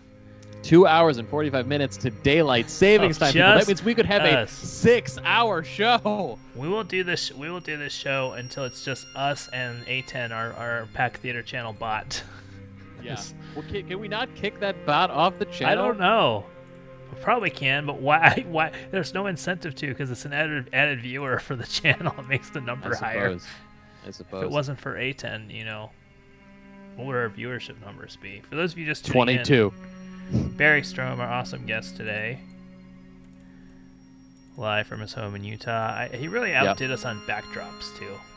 Oh yeah. Oh man. So wonderful. He had a book of Chagall paintings, which I very much enjoy. And along with, of course, all of his books, including 2 copies of Afterlife, pointed towards the camera, just in case. That is the tough thing. Is like having to be a walking advertisement for your own books. Yeah. It made me want to write. I was like, man, I'm really behind on this book writing thing. I've got 0 books written. Guess I'd have to put in effort and write them. Well, not if you didn't care about the quality. That's true. That's kind of like this show. What if we could just dictate a book? Yeah, I mean, we can take a transcript of this show and just call it Dark Matters the Book, Volume 1. Oh my god. Can we do that? Can we just get? Can we just plop our episodes into like a transcript bot and then like pay somebody? Do we even need to pay somebody to edit it to make sense, and then just put it in a softcover book? No, that it'll be Dark Matters the book, Volume 1. Dark Matters the book, Volume 1. Oh my God, Twitch does it. Twitch does it for you. They do subtitles for you. Where? Let's see. Really? Captions Twitch issued has like detected. a transcript? I'm looking on the thing. It says. Oh, it says captions issued detected. But maybe not. The I don't know. broadcaster has to have captions on. Well, I'm the broadcaster. Can't I fix that? It's true. You mean we could have had our book being written this whole time? But Skype also does captions. Skype does do captions. That's right. And they're pretty good. Like, not perfect, but more good than I would expect them to be. Content. Well, I don't know. I can't figure it out. I shouldn't try to do it on this while we're streaming. This is true. Hunty's saying the captions are not good. Oh my God, we just wrote a book, Bilo. How do you feel about that? Then we can print it out. I feel really accomplished. We should put it in the stimulus package. It's just that post book, that post book ennui that you get I've heard after about you finish that, writing. That's what your I have first right book. now. You just get the without having written a book. It's great. Or you just do like an oral history. I like books that are oral histories because it's just people talking and it's easier to read. Like I'm trying to read like literary books. Like I read this article in either the New Yorker or the Atlantic about alternative westerns where it's about, instead of being about like white men riding horses, it's about like black men riding horses. Yeah, a native woman riding a camel was actually one of them. Or Chinese people in the Old West is one of the books. So I was like, I'm gonna download these books and read them. It's like, this language, my brain has to do work right now. I don't have the ability to do it. I just wish I wish it was written like people speak. You know what I mean? Speaking of brains doing work, I forgot this week my sister was in the final of the Ames moot court competition at Harvard Law School. Oh, the Ames won. Oh, she won? Wait, she personally won or her team won? Her team won. It's six people and only two people talk. But she was on the winning squad the whole way on because they like add people after every round. People get cut and then they add people to the. Yeah, you can like draft people who lose. Did she get to hug Justice Stephen Breyer? She did not get to hug Justice Stephen Breyer. It was all done on Zoom. Yeah. So did she get COVID and cough in his face so we can get a new judge that'll last longer in there? Honestly, hearing Stephen Breyer preside, he's totally with it. Like he looks. He better be. He's on the fucking Supreme Court. He better be totally with it. He looks very sick. He looks like very like a frail man, but he is he's a good legal mind as far as I can tell. Yeah. You think he masturbates? Who of the Supreme Court justices masturbates the most? Clarence Thomas. That's okay. Never mind. Case closed. I thought we were gonna linger on this topic for a long time. No. But no. Clarence Thomas's wife is also a real piece of work. If you ever get a chance to read up on her, I highly recommend it. I think Gorsuch. Have you ever seen the movie Happiness? With Philip Seymour Hoffman's character, he jizzes onto Post-it notes and sticks them on his wall. I think that's Gorsuch. Chat's agreeing with us on Clarence Thomas. Oh no, my screensaver just started on my computer. Yeah. What else happened? Shit. Oh, the only movie that has memorable jizz in it for me is The Squid and the Whale. Great. Well, call us up with your memorable movie jizz moments. This is Dark Matters. Is this After the Matters or is this Dark Matters? This is After the Matters. All right, this is After the Matters. We had some great matters. Boom. Yeah. That was great. I gotta take the guest. Hold on. There we go. This is After the Matters, the official Dark Matters after show. Joining us again is Hunty. It's Hunty. I was exactly high enough for the fun part and too high for the scary parts. Just want to jump right in, change the narrative a little bit. I went on a journey today to try and figure out when the last time I went to a Denny's was for real. Okay. And I felt like it was important that I share that here. Yes, please. Because everyone's kind of talking about like it's the 1 year anniversary of stuff. The last time I ate inside a Denny's was March 16th, 2020. I was waiting outside getting my tire because it exploded in Oceanside. And I was far away and it felt like a zombie movie. So that didn't really count. It wasn't like me chilling and enjoying Denny's. The time before that was 3/11, but I spent $40, which meant it was a meeting. And then I just paid the other persons and they Venmo'd me. So it wasn't me hanging out at Denny's, sitting there and writing. So the time before that was 3/6. However, on my credit card, I also went to House of Pies that same day, which means one of them was a meeting. One of them was a meeting, so I don't know if that was the last time I went to Denny's. And so the time before that was March 2nd. Are you just looking at your credit card statement from March 2020 right now? Anyway, it looks like the last time I actually went to Denny's and just sat there and wrote was like February 25th. I spent $22 at the NoHo Denny's, which sounds about right. $22 at the NoHo Denny's would be a great title for my first novel. Yeah. So that was a journey I went on today. Should we do a dramatic reading of the novel I wrote 5 chapters of when I was a temp in a law office when I was like 23? Oh man, I mean, it's on the internet somewhere. We must. Oh, I'd be so embarrassed. Yeah, I'd have to look it over for things that might get me canceled. Who knows what's in there? We can read some of my one original pilot, which is my really god! Should we do bad. that next week? Should we do like readings of bad things we wrote? Maybe. I have honestly no fucking clue where this pilot is. It may be lost to the sands of time. I kind of hope it is, but I also hope it isn't. My stand-up act from college. When I was inspired by the death of Mitch Hedberg to become a stand-up. Great. Let me see if I can find this. I hope you did 2-liners, which are one-liners, but longer. I don't have them.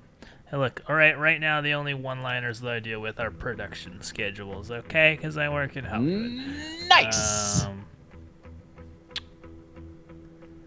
Yeah, I don't find it. I can't find it. Hannah Mackay saying we should cancel Deb Jones. Of course, Deb Jones not here tonight I'm a little worried. because of ghosts. Deb Jones, Jones, that's right. Very afraid of ghosts. So that's why she's not. I might have had a ghost today, and this is real. Okay. I mean, it's always real when somebody says, I saw a ghost today. It's not like they're like, I saw a ghost today, and it's a fake ghost, because then people turn off. So you always have to emphasize that it's real. Okay, well, but I didn't see the ghost. It was like a ghostly thing. And this is real and true, like to the point where I had to I had to Jurassic Park it. Okay, so the way my apartment is laid out, I have all my cork boards because I'm outlining a screenplay right now. They're all laid out underneath a fan that I have never used because it's not the fan I ever use. The fan goes on. I have to turn it off. The fan goes on. I have to turn it off. Goes on maybe 6 times in a row. I have to stop it. I have to unplug the battery. It keeps going on. I have to ultimately Jurassic Park it and go switch by switch on the circuit breaker to turn the fucking thing off. Fascinating. I might have had a ghost in my apartment, but I didn't know their name, so I couldn't channel them. Yeah. Did you try also, asking? If it was real, I would have been terrified. And if it is real, I am terrified. You should be. So that ghost will have sex with you in your sleep. I just read Ice Cream Cone's comment about RBG wearing a butt plug. Thank you for that. I feel like a presence in the room with me right now. It's creeping me out. I don't like it. You ever feel that? You ever feel like something's in the room behind you? Yeah. You know, in the last year, no, I haven't. You think ghosts are cautious because of COVID, Hunty? I think ghosts have just, like, I don't think anything is happening in this apartment. We can go. Yeah, fair enough. Yeah. If you were a ghost, where would you go, Bilo? Like, where would you want to spy on? In the world? Ooh. Yeah. I would want to go to MI6 because I would probably want to go to the CIA headquarters, but I would think it would be funnier if people had British accents. All right. Is MI6 a real place? It's real. Yeah. Okay. It's not. It's not made up for like the James Bond. Well, I don't films know. or whatever. I literally don't know. It's real. It is funny that by the time they reached Mission Impossible 6, they had to do stuff with British people in it. Yeah. That is not. By the way, I want to say we are one step closer to the hot tub show because I am getting my COVID vaccine on Tuesday. It seems like. Oh so man, that'll be good. That's fantastic. Nice. So thanks to my diabetes. Thanks. Are diabetes. What's your? Do you know? Is it the J&J one shot one? Pfizer. No, it's Pfizer. Pfizer. Yeah. Okay, Pfizer. That's the correct way to pronounce it. Pfizer. Yeah, the P is not silent. Why doesn't that OxyContin? Purdue Pharmaceuticals. They did a lot of damage. The Sacklers. Why don't they make a vaccine? What would they make a vaccine against? Listen, doesn't matter. If you fill it with OxyContin, people will just keep getting it again and again and again. That is strong. So Stephanie got that sent home with some from the hospital. Yeah. And that's some like, she was upset when it ran out. J Pill saying he's getting his on Wednesday. Sweets. Oh, love it. That means we can hang out in 8 weeks or something. I don't know. I still sound like I will probably be getting mine sometime in 2023. Why is that? Very excited to meet. Because I'm not sure when I'm eligible. The answer is May 1st at the latest. Everybody's eligible on May 1st. Yeah. Right. But have you ever seen a bottleneck go well? Well, what if it's the opposite of a bottleneck? What if they have so many damn shots that they're just trying to running around trying to stab people in the arm? It might be like that. They're supposed to have some crazy amount of supply by the end. There's like a billion vaccines or like a billion vaccine doses. And when I say doses, I believe it's like enough to vaccinate everybody in the U.S. 3 times over. Okay, a counterpoint though. You're talking about like running around and putting shots in arms. There will not be snow out there. It's like causing highways to stop up so that there will not be parking lots of people stopped unable to drive their cars to have the needles put in their arms. Because I know that's what was happening back in like January, is they were just going out into the streets when everyone was stuck in snowdrifts. There aren't going to be snowdrifts in May. Well, I've successfully made my wife mad at me in the chat. Yes. So we've done a great job. This has been a great After the Matters. Really successful Dark Matters, even better After the Matters. I will say that I've also received OxyContin on a number of occasions, and it is quite a wonderful drug in terms of the like quality of feeling after taking it. I've never gotten any good drugs. Really? Now, didn't you have like your wisdom teeth out or anything like that? Yeah, but they just gave me. I had it out at the dental school, and they were like, it wasn't like they weren't impacted. They were just like gnarly. Yeah. And they said, they don't recommend that anymore. That's not the standard practice. It's just ibuprofen. That's probably a good idea, but Yeah. I got it, and it was nice. All right. Well, it looks like I'm sleeping in the garage tonight, so that'll be fun. I do have some food with me. I thought so. I do have about 4 slices of cheddar cheese. So I mean, that's great. Also, were you drinking? Was that a bottle of whiskey? I did take in the middle of the show. I did take a swig. I wouldn't even call it a shot. It was a tiny swig. I do think it's important to acknowledge that if you're sleeping out there, Frankie, you can't and don't have to do anything for the children. So maybe that's a good thing. Yeah. Well, it's nighttime. Hopefully they'll be sleeping. Not Reggie. But they're children. Yeah. Here's the thing, Hunty. I like my kids. Wait, didn't like 4 weeks ago I asked if you had a parental instinct, and you were like, yeah, I had kids because it felt like a career thing to do. No, I didn't say that. Now, has it been, oh, you said 4 years ago or 4 weeks ago? 4 weeks ago. No, okay. I will say that having kids is definitely good if you are working. It's definitely good for your career because it gives you a big small topic. Most successful people have kids, so it's a big small talk burden. That's what you said. Yeah, but that's not the main reason why I have children or my main joy. It's just a bonus. It's just a bonus. Yeah. Oh my God. J-Pill bringing up Rush Limbaugh and OxyContin. We should have tried to channel Rush Limbaugh. We should have tried to channel Rush Limbaugh. Oh man, a lot of missed opportunities. We really struck out on that. I feel like Keith channels Rush Limbaugh on a day-to-day basis. Hold on. Seriously, we should have channeled. Where is he? Ah, shit, I can't find him now. Are you looking for your O.J. Simpson? Looking for my L. Ron Hubbard.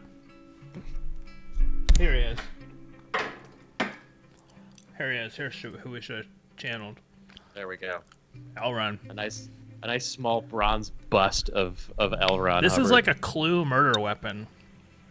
It is. It's totally a Clue murder weapon. Ow! I had to put it on a lower shelf because I was worried that it would kill me in an earthquake.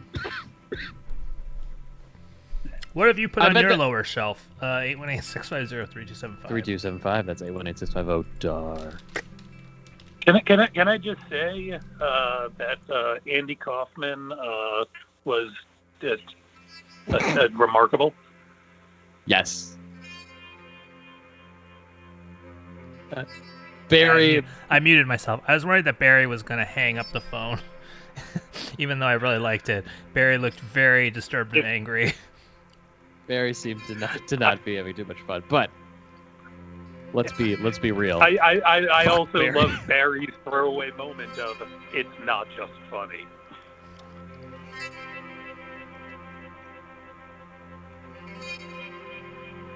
Oh man. I really need to get books that I wrote on the shelf. Oh, also we could talk about the obvious inaccuracy because your birth father is well over 6 feet tall, right? I don't know how tall he was. I know his nickname was Big Jim, and he was like 300 pounds. Okay.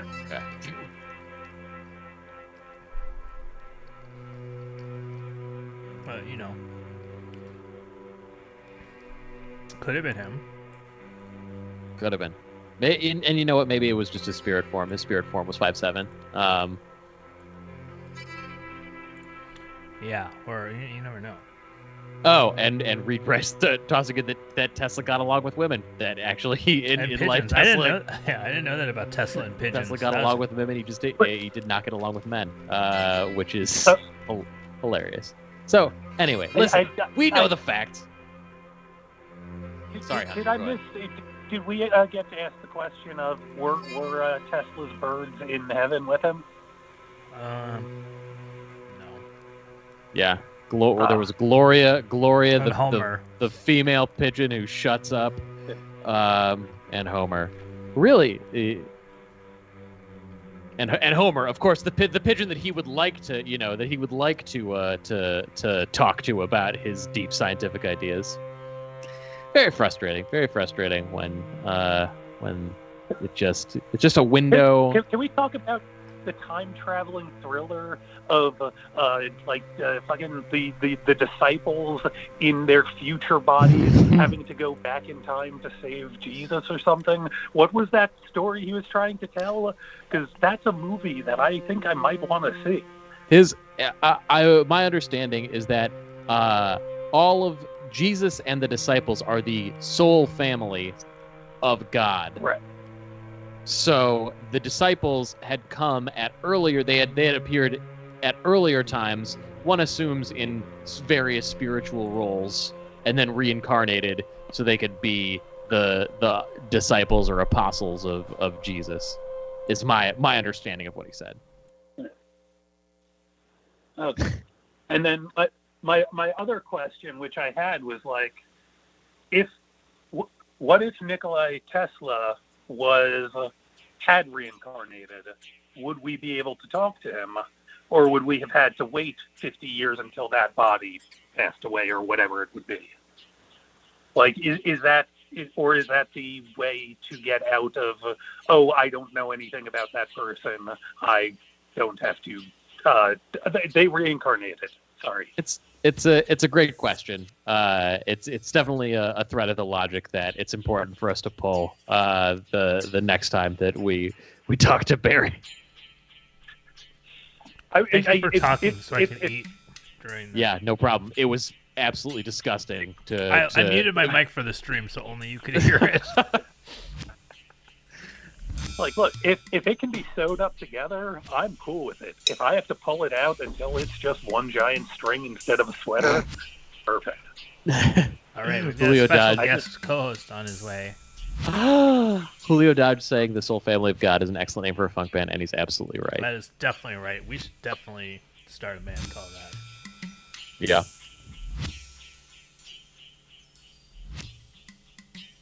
Oh. What was that noise? How do I feel that he shit on him about his friends? I think it was so vague that I'm not worried. I don't. Now I need to know which friends were cheating me. I don't know. Is that what he said they did? Well, they were cheating you? They say they were backstabbing me or something. I mean, I gave you your money back. Yeah, you gave me more money back than I gave you to begin with. I think I owe you $20, Hunter. I have no idea. Whatever it was worth a very stupid thing. Yeah. Also, I love that he was lit to look like it was 2 p.m. No matter. Oh what. yeah, definitely shooting D for N right there, or N for D. Yeah, I think because his was like his just block of my screen was so bright, there was no way for me to have a sufficiently dark matters tonight. Yeah, that's okay. Why did Ice Cream Cone ask you and Hunter how they feel about my birth dad shitting on me? What about how I feel? Also, I have great friends. I don't really have any friends I don't like. I'm too old for that. Yeah. No. You know what? I'll even say this. I like the fact that I've become even better friends with you over the last year, Frankie. Yeah, I appreciate that. I appreciate you, Hunty. I appreciate you, Frankie. I can't wait to take you to the Denny's in Arcadia with the windmill. Yeah. I couldn't believe that my Denny's wormhole went on that long. It's been almost 13 months since I just chilled in a Denny's. It's not an anniversary anymore. If you go at the right time, you can be pretty social distanced. Because you go to Denny's at like 3 a.m. It's just, you. I don't want to go until it feels like I can be comfortable that everyone who wants to be vaccinated is vaccinated, because I'm going to be sitting there for a while to do my work. So it's not just about my level of comfort. It's about making sure I feel comfortable with everyone else's level of comfort. But I'm eager and excited, and can't wait to have it. What if when you come back, they've limited the number of Diet Cokes that you can have to, Oh no. 4? Then he's just like, some of them do. wow. Actually, a lot of diners on the East Coast, the Greek diners, they do limit you at 2. Racist. The worst isn't in New York. Like when I moved to California and refills were free, I just thought everybody was stealing. Like when I'd see people go back to the soda fountain to refill their cup, I was like, man, everybody in California just fucking steals soda. I didn't know it was free. Oh, 100%. Like at McDonald's growing up, like I always thought I wasn't allowed to get a refill, and out here it's like, oh, of course you are. But yeah, no, like back when I last couple of times I went to New York, because I was driving back and forth across Long Island, I would always go into a Greek diner, stop somewhere in the middle, and that's where I'd grab dinner. And if I lucked out the wrong way, I would be fucked on caffeine for the night.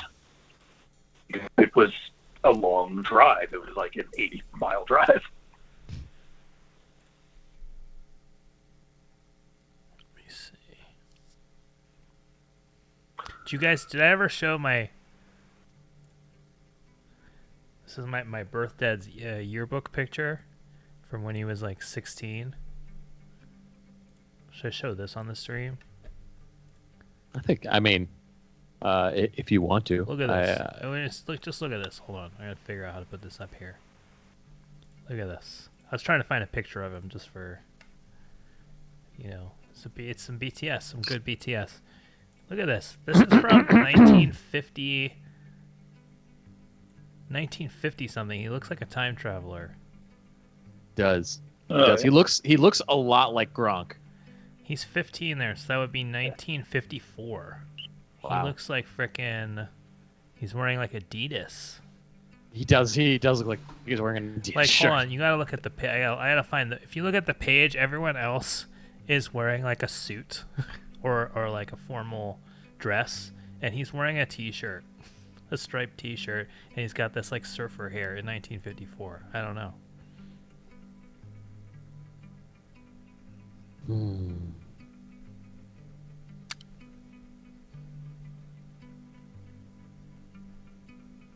It's weird to think that that.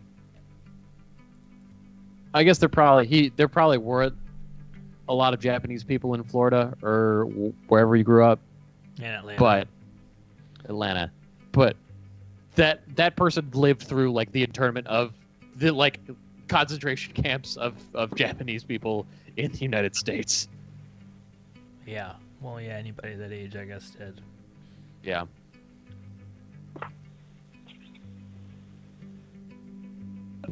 What do you mean? Just the fact that someone has been alive since the 50s? Kind of. Because I needed to get screws because they sent me mismatched screws with the console table that I bought. So I went to the hardware store to buy screws, and This is Furniture Matters. This is Furniture Matters. And I went to Rompage Hardware on Western. And in the back of Rompage Hardware, there's a little flower shop called Toyo Flowers. So I decided I would go inside Toyo Flowers. And there was like an old Japanese American woman working there. And she was like, I've been married to my husband I got a small thing of flowers for my wife. And she was like, I've been married to my husband for 47 years. She would not stop talking. She just really wanted to impart as much information to me as she could. But I was like, wow, okay, so she was married 47 years ago. That means she got married in 1974. If it like that likely means if she was like younger than 30, then she probably avoided internment. But like probably her parents were, which is, I don't know, just very messed up. Very, very messed up. I had a different thought experiment today that wasn't as dark. But it does remind me directly, which connects, which was just, I was watching the 1998 World Series and realizing that in 1998, the high five was only 18 years old. Did Dusty Baker invent the high five? No. Is that It was Dusty Baker I'm blanking on the name right now because I'm not the world's most sober person. But it was Glenn Burke, who was one of the first baseball players who came out as well. But they basically invented the high five in 1980. And to watch this baseball game that I watched in my childhood, that I remember watching, to be like, oh wow, the high five is that new? Thank you. Aww. All right, I've got my co-host here. Wait. We gotta switch Reggie. arms here. Reggie got me. Can you give him a high five? He's growing up so fast. Look at him. He looks like a baby now. He doesn't look so much like a newborn. Cannonball. He's like probably 11 or 12. I don't know. I weighed him on a food scale earlier this week, and he maxed out the food scale as a 5 kilogram max. Oh, that's a big. He's good. You got to gain some weight. Yeah. What's up, Reg? Okay, man. What do you see? You want to do some commentary? Here, the floor is yours, Reg. What do you want to say? Hey, Reg, can you give Daddy a high five like you're Reggie Jackson? Give me a high five, Reg. Oh, he's starting to drool. Oh, he's drooling. Yeah. Oh, Ooh, drool. Here we go. Drooling. Nothing like drooling. Oh boy, that is a very visual drool. Yeah. Oh, he pukes a lot. Shits himself. He's a baby. Yeah, he's a baby. That's what does baby stuff, Doing baby stuff. Ugh.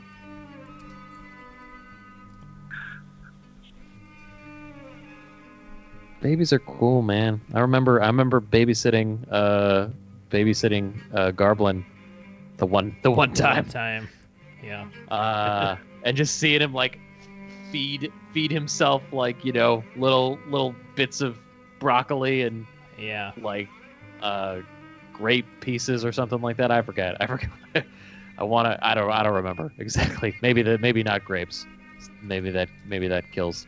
Maybe that's a choking hazard, but anyway, I remember him eating. It was very cute. So you're describing why it was the only time that you got No, I would love to. I would love to babysit. I would love to. No. Well, I think it was the only time because it's been a year. We haven't been able to have anybody in our house. Yeah. It's true. Yeah, when was that? Because that you and Stephanie went to a wedding. Oh, wedding? Is that what it was? I think it was a wedding. Might have been a wrap party. Those Maybe are it was a only wrap two party. times that we had babysitters. It's a wedding and a wrap party. What's up, Reg? You're gonna be awake right now? That's fine. Yeah. Oh. It's my boys, the Gutman brothers. They're gonna be a filmmaking duo. I decided. That's great. That's great. Who's Joel and who's Ethan? Oh, Oscar's definitely Joel. Mm. I once saw the Coen brothers at the Sony salad bar. It's one of the highlights of my life. That's great. Yeah, I Fantastic. checked out behind Ethan Coen at the Sony salad bar. That's my claim to fame. Did his hair look the way it should? Yeah, he was also wearing like a ratty white T-shirt and like faded jeans. Like he looked like he was definitely the most sloppy person in the whole place. And I don't think anybody else recognized him. It's like me and my coworker were like flipping the fuck out. Because he was at the salad bar and I was checking it because Joel was at the salad. This is Coen Brothers Salad Bar Matters. If you want to get the full recap of the Coen Brothers at the Sony Salad Bar. This is real deep. That's right. Joel This was is at the Burn salad After bar. Matters. That's right. Joel was at the salad bar and Ethan was checking out. He was literally right in front of me. Amazing. This is a serious matters. That's right. That was Oof. ice cream cone saying most famous person's bathroom he used and was it a poop? Oh, I don't think I've used a famous person's bathroom. Yeah. Have I been to a famous person's house? I think the answer is no. No. I've worked with a lot of people that have gone to famous people's houses. A lot of my coworkers went to Jim Carrey's house. I didn't get to go. Oh, I pooped in Ben Stiller's house. But it wasn't his house. It must have been my friend Andy, who used to work for Focus Features, they did a movie called Greenberg, a Noah Baumbach joint. And he got me... Hell yeah. Yeah, he got me a +1 to the premiere. Not the premiere, the rap party. I don't know why. I guess they just had extra tickets to the rap party. And I had just moved to LA. I didn't know anybody. So I just went by myself to a rap party of a movie that I didn't work on. Which is super weird because at a rap party, like, it's all people that know each other really well because they've been working on a movie crew for like the past, 4 months or whatever. So it's really weird to be an outsider there. And I was just walking around. It was at Ben Stiller's house in like Sunset Plaza. But it was clearly not a house that anyone lived in. It was clearly like a house that he had just for parties. And I pooped in there. Isn't this basically the plot of Greenberg? All I remember from Greenberg is that he like pushes Greta Gerwig down on a bed and eats her out. That's all I remember. From I also remember him doing exactly that. That's all I remember. That was the only memorable thing of but I think that was like someone just randomly showed up at a party they weren't supposed to be at and plot ensued. That's what happened to you too. Maybe I should watch. I've seen Greenberg, but it was after I went to the party. Maybe I should watch it. I'll add it to the list. You lived Greenberg. I lived Greenberg. Anyway, I pooped in that house. It had a lot of koi ponds, but it was clearly nobody lived there because like the bedroom it had a bed, but it didn't have like dressers or like drawers or things you need to keep clothes. It had lots of like vending machines and old arcade machines. Like it was clearly just like for parties. And this was like a millions and millions and millions of dollar house. So it seemed like his extra party house. Are him and what's her name, Christine Taylor, still together? They were back then. They were both at the party, but this was 12 or 13 years ago, so I don't know. I'm not the best source on that. But they broke up. They broke up. I thought they broke up and then they got back together. I thought it was pretty firm. 818-650-3275. Ben Stiller. You are Ben Stiller. Hey, if you're Ben Stiller, that would be cool. I love the Ben Stiller show. I like the Ben Stiller show. It's funny. It's got. Never seen that show. Really? It's got Sarah Silverman is on it. Janine Garofalo. I feel like a lot of those, like Brian Posehn, maybe not. I don't remember. I know Odenkirk was on it. Yep. I mean, it sounds like a good television show, but what am I gonna do? Watch TV? Yeah, it's a great point. It's a great point. Oh, can I share? This happened this last week. It was very fun. I mean, if you have to. What else are we doing? So, I don't know much about Billie Eilish. Do any of you? I know she lives not far from where I live, but other than that, I've listened to a little bit of her album. And she has green hair. That's what I know about her, and she's young. And her brother produces her albums. Okay, I know a little bit about Billie Eilish. I enjoy her music, and she's also the voice of LAX. She is. That she's like, "Welcome to LA."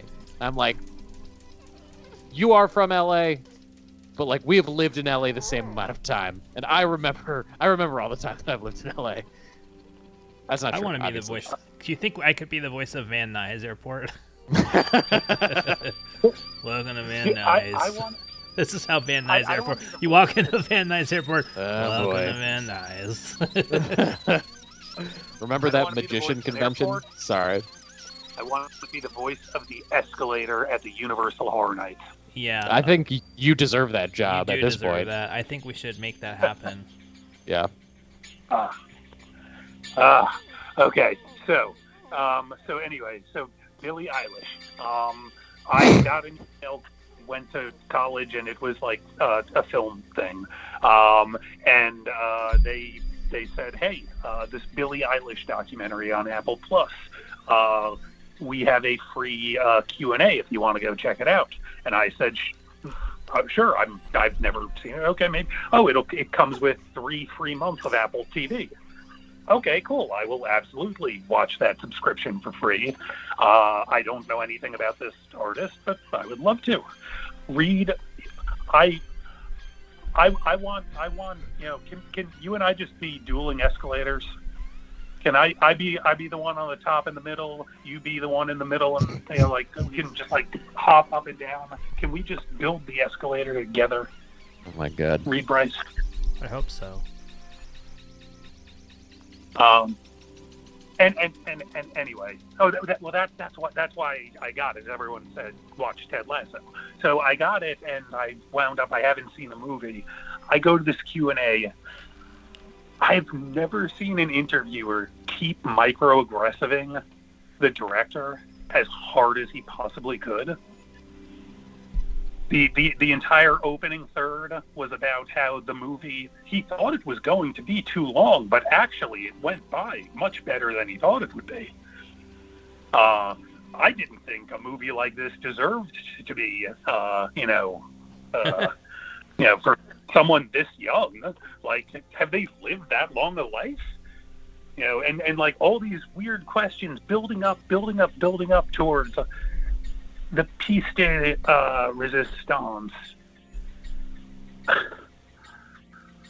The escalator is amazing. They played a clip from the movie, and the director goes, "Where did you get that clip? That's not the final movie." What? He ripped one of the wrong early festival torrents, and then played it in front of the director.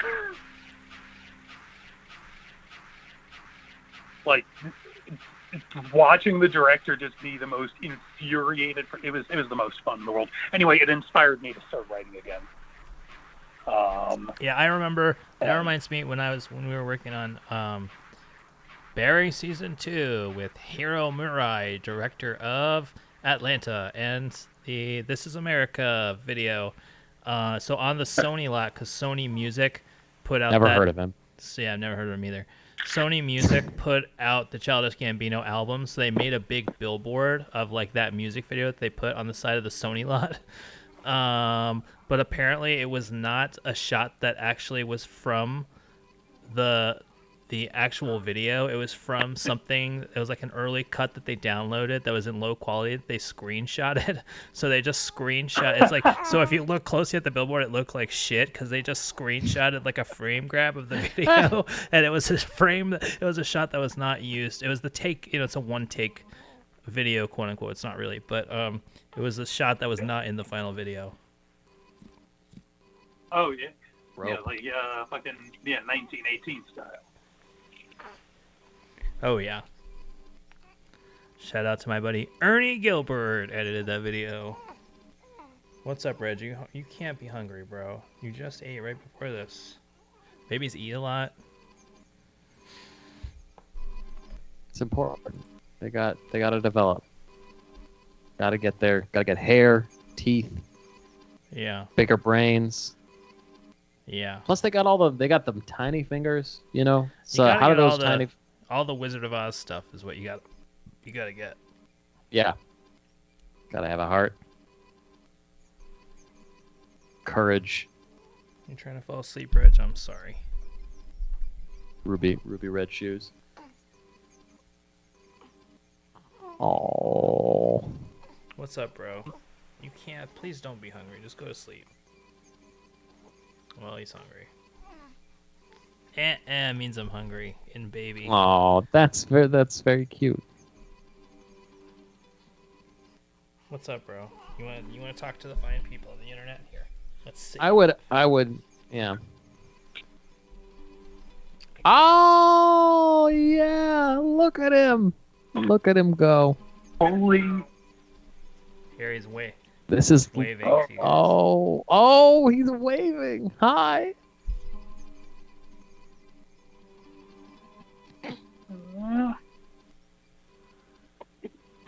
Okay, we have a request on the chat, Reggie, to say hello. No, I can't do it. That's fine. You're so big. He's frickin' Hi, huge. Reggie. He's frickin' huge. Here, take this. Eat that.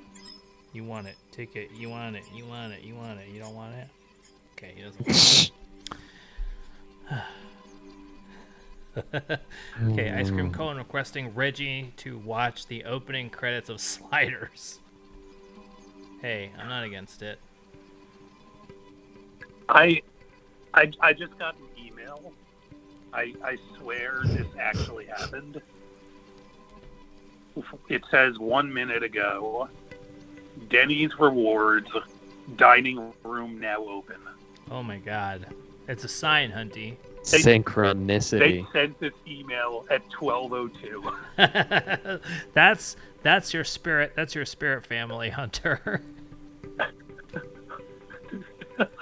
I feel like you have to go eat indoors I feel like it's your fate now to go eat indoors at Denny's and catch COVID. Like, it's just, that's how you're gonna leave us, Hunty. You're gonna have a final meal at Denny's. No, I'm gonna give COVID. I'm a giver. Oh, no,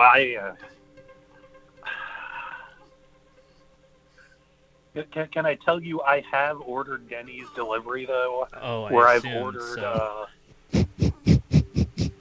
I've ordered multiple cups so I can pretend like they're bringing me multiple Diet Cokes. Oh my god. Even though I love it. Even though there's no free refills, so I spent $7 on soda. That's just so much to trick my brain. Also, why not just, if you're gonna do that, just get a 2-liter. Oh no! That's what it was. Was then I could keep pouring them into the 2 cups as they were like rotating. Oh my god! Like it was worth it for the experiment, but not price wise. I felt very dumb. God, I'm so hungry right now. You just ate 4 slices of cheese in front of. I did eat 4 slices of cheese on mic, but only for you. I muted it for everybody else. Ugh! Oh my god! Horrifying. So I think it's hormonal. I've gained like 4 pounds in the last month. Oh, we have another call. Oh. Dark Matters. This is Dark Matters. Hey, I just had a question for everybody. Have you ever ordered Chinese food and ordered so much that you felt embarrassed and asked for like 3 or 4 things of chopsticks? Oh hell yeah! I'll take my answer off the air. Oh, you know you're a fat person when you order food and your dinner comes with 2 or 3 sets of silverware because they assume that you are more than one person. Yeah. But if you order, go ahead. Sorry, Hunter. Go ahead. Oh, I was going to argue if you're ordering delivery and you're not ordering enough to offset the price of the delivery itself, yeah, order 2 meals. Like, because delivery is going to be an extra charge. I'm totally with you, Hunter. I also will order at least 2 meals worth of food because I'll want to try. I don't want to have the same restaurant, all the time. I would like to have variety, and why not get some more food? I'm sorry, I'm going back. because I was closing Windows on my computer and I saw this article. How the hell was the first high five in 1977? That doesn't seem possible. That's exactly what it is.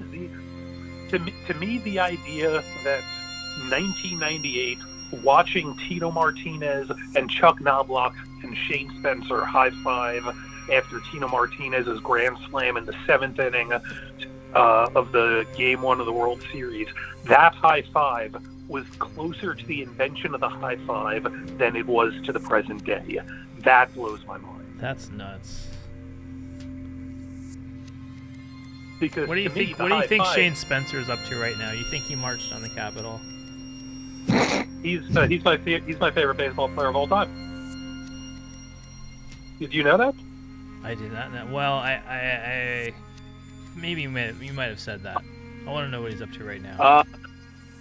In 2014, when I shattered my ankle at the Del Close Marathon, I was there. I was there with my ex, and she and I, with me unable to walk, using a walker to get around, we drove into New Jersey to see the Somerset Patriots, the independent league, minor league team that he was the hitting coach for, to try and see if I could meet my childhood hero.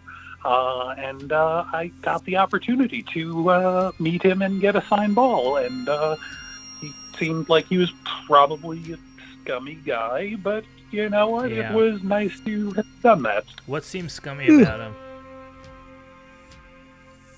He just he had a vibe and an attitude, and also his backstory is a lot of interesting. Were his parents murdered in front of him at the showing of The Mask of Zorro?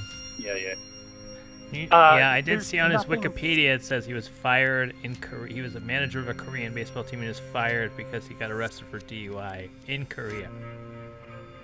How about the time that my favorite baseball player got a DUI, and also I forget if it was the DUI on my birthday or stepping on broken glass at a bar while on the disabled injured list, waiting to get better so he could play, causing him so that he couldn't play anymore because he was.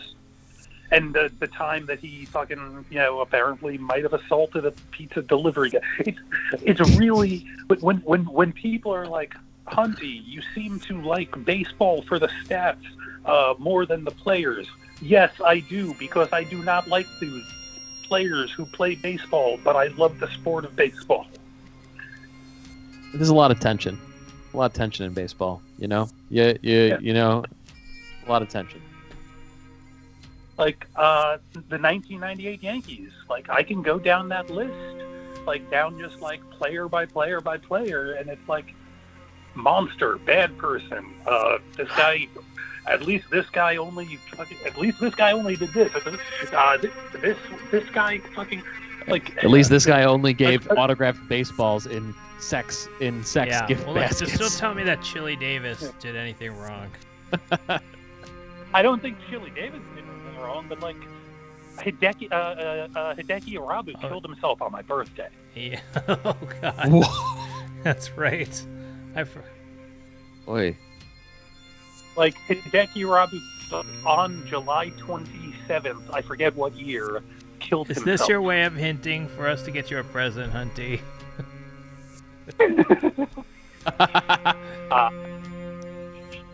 Yeah.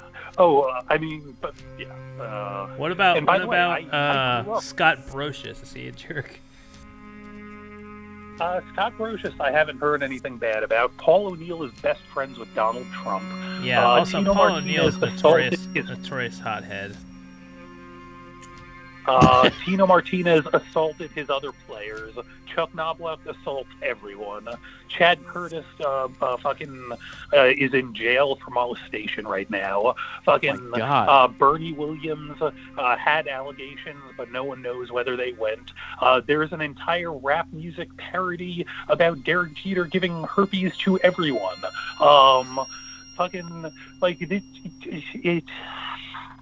David Wells is David Wells. David Cohn was David Cohn in the 80s. Daryl Strawberry is on that team. Yeah, Daryl Strawberry was on that team. Like it's really like it's been a Andy really Pettit as a Mormon. That's pretty. That's he's probably looking back at these people as numbers and as memories instead of as horrible fucking roided up monsters is how I rectify my appreciation and love of the sport. What about Ricky LaDay, Hunter? Tell me Ricky LaDay turned out okay.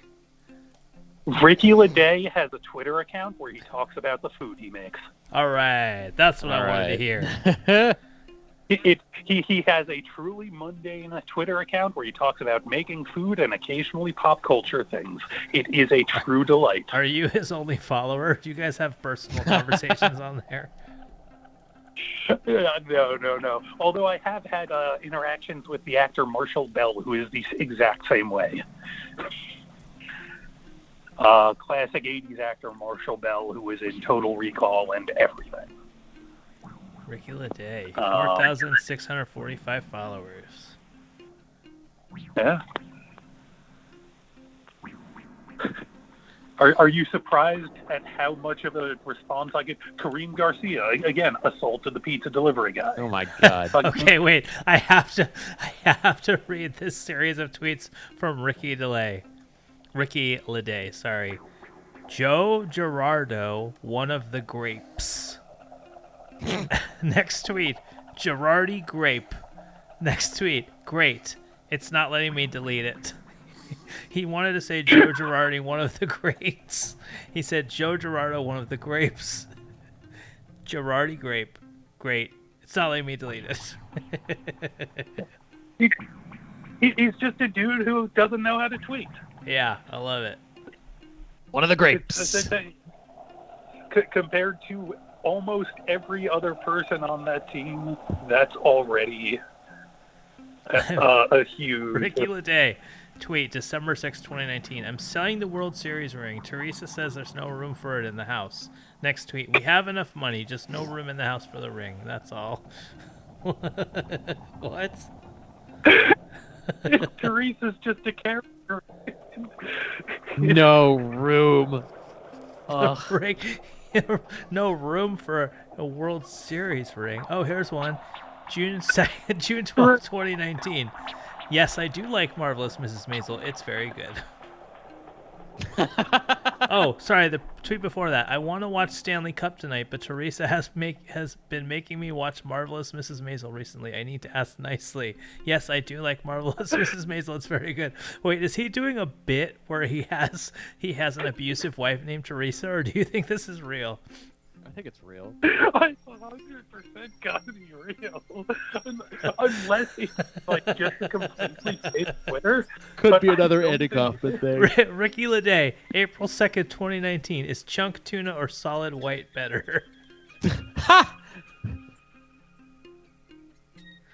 Phillies are the real... March 31st, 2019. Another spelling fiasco for Ricky LaDay. Phillies are the real deal. Gabe Jailer has them ready to play. Gabe Kapler is the name of the manager of the Phillies. Next Gabe tweet. Kapler's been fired, hasn't he? He was at the time. Next tweet, Gabe Jacket.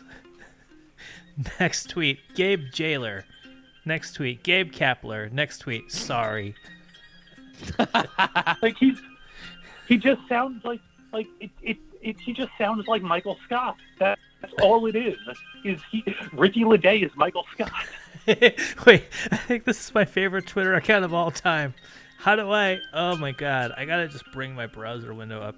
Hold on, I have to bring this in. I'm sorry, Reggie. Hold on, let's do a window capture.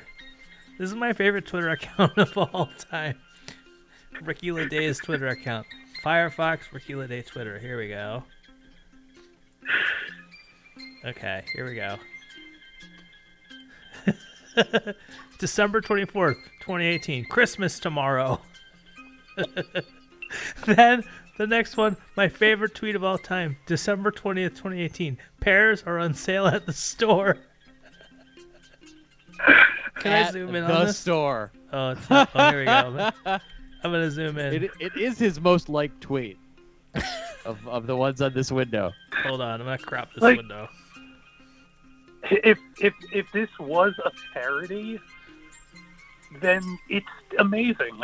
And if it's real, then it's amazing. There is no downside to this one. Yeah. Here we go. Now we can Because make if it's a parody, who does Ricky Leday? Who does Ricky Leday's Twitter account? And okay, hold on. Let's see what else we got here. Okay, wait. Look at this one. I gotta scroll down. Let me see where the scroll. I gotta go up this way. Went to the bathroom very quickly, and now Teresa has remote, and we are watching Fixer Upper.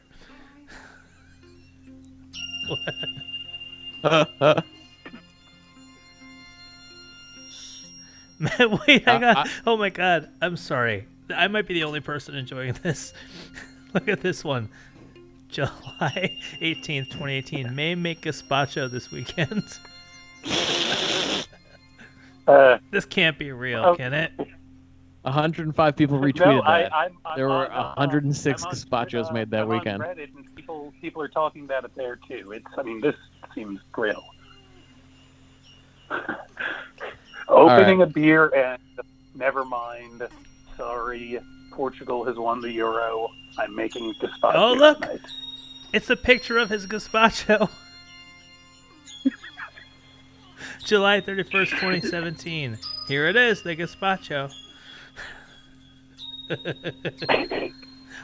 Sorry. July 29th, 2017. I have something to say. I'm making gazpacho tomorrow.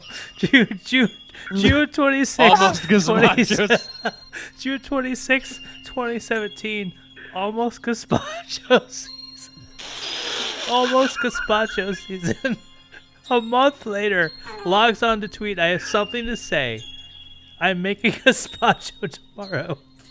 I mean, this is good. This is it makes sense. I am genuinely not even like mock this. I'm taking joy out of all of this. This is purely like, this is just a guy who used to be a pretty good baseball player who now really likes gazpacho and can't get the remote from his wife.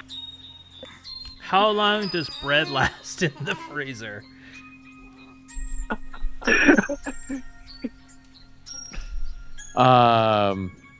There was another one a little higher up that I missed. I am fading. All right, we're gonna lose an hour. Hold on, you're gonna duck out during Ricky Leday's. All right, let's just go through a little further on Ricky Leday's Twitter account. We'll log off. Okay, I'm sorry. December 24th, 2016. I'm sorry, I forgot my password again. Just found it in the computer desk. I'm back. How is a password just a thing that you leave inside of your desk? Also, he couldn't find it, and then he just found it in the computer desk. He didn't look. Like, he wrote it down. That wasn't the first place he looked. Here you go, Reg. You okay? All right. Like, I mean, honestly, no one take this idea from me. I want to reach out to his people, which is definitely just Teresa, and I want to adapt this Twitter account into like the best TV show ever. Yeah. November 2nd, 2016. Winning World Series is very cool. That was the Cubs. September 23rd, 2016. I am very busy this weekend. I'm sorry, I love this. September 18th. We're watching the Emmys, not hockey or football, even though I brought some good cheese at the store today and cooked yesterday, too. Oh, he lost his password again. September 16th. I lost my password for a while, but found This it guy in the back is... of the drawer.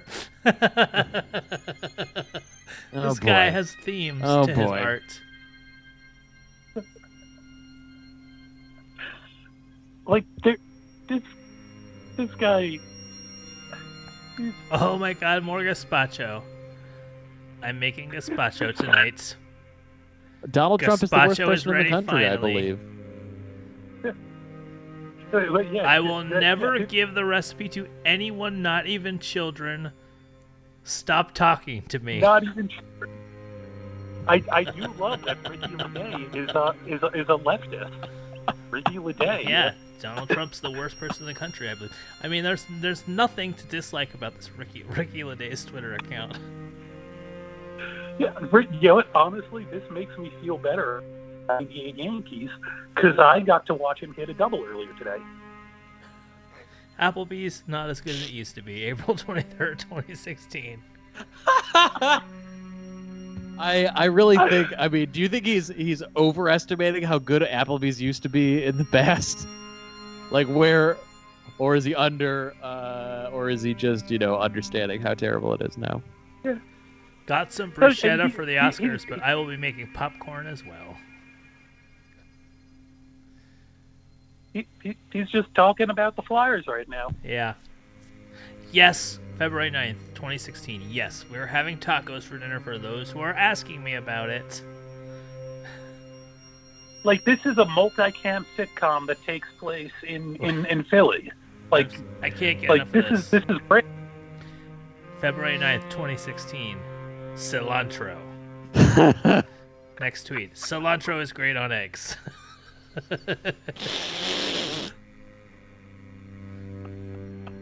He mostly tweets about the Philadelphia Flyers. And gazpacho. Gazpacho there's a recipe lot is of safe, do gazpacho not worry, content. please.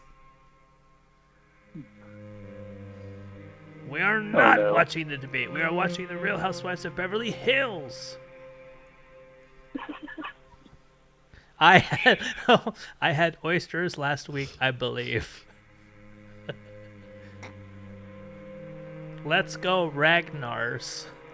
He means the Rangers. Wait, I'm sorry. How can you not be sure? Is it like crab with a K? Wait. This might be the best one of all time.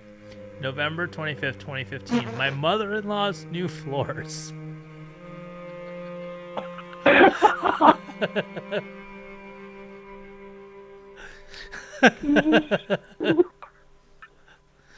Oh, this is Ricky LeDay is once again my favorite baseball player. He used to be the underdog who came from nowhere to hit home runs in the playoffs.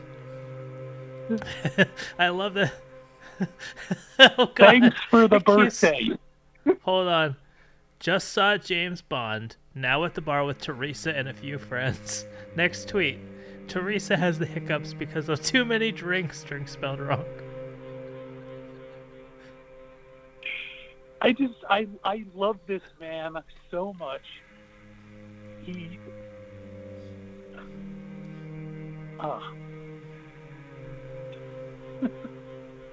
Oh crap.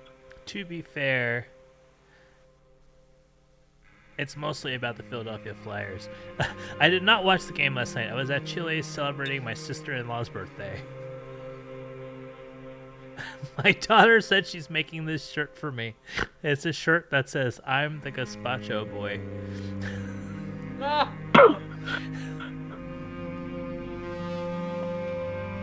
Alright.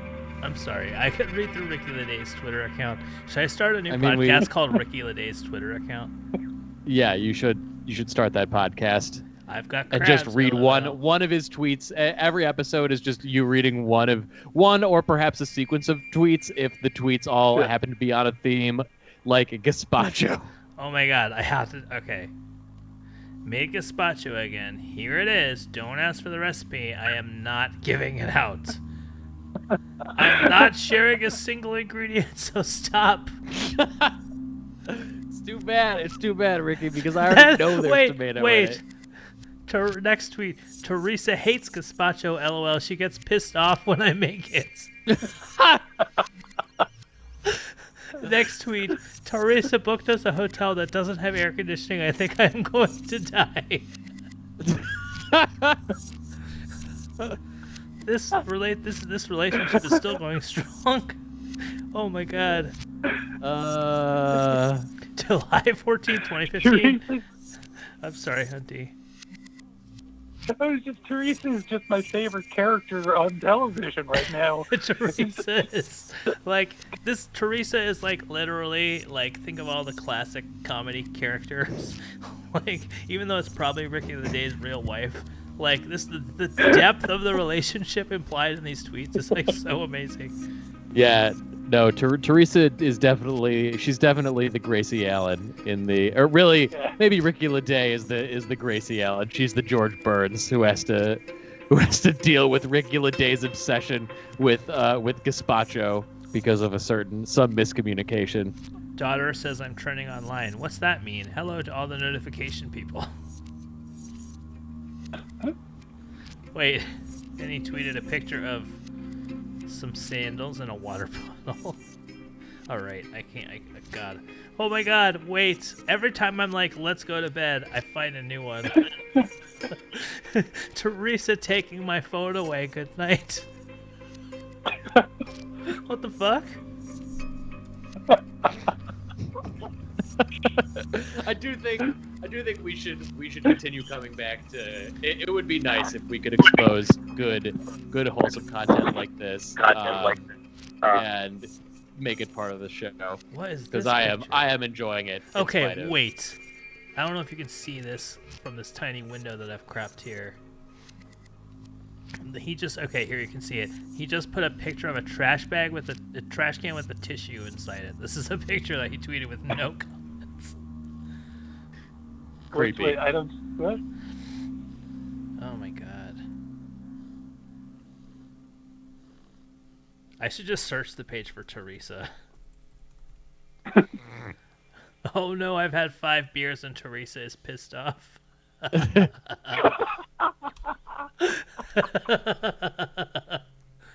think Teresa. Oh, he said something about Yingling. I think Teresa is. What if Ricky LaDay is like a comedic genius?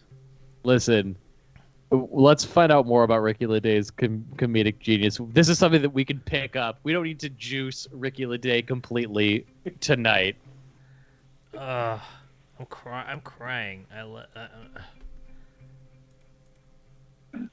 Man, I got. All right, wait. Can we Google Teresa LaDay?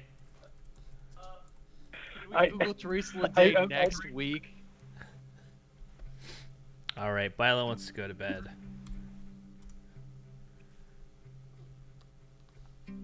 We should get Teresa LaDay on the show. That's the Reed is absolutely correct. That's the real coup. Oh my God.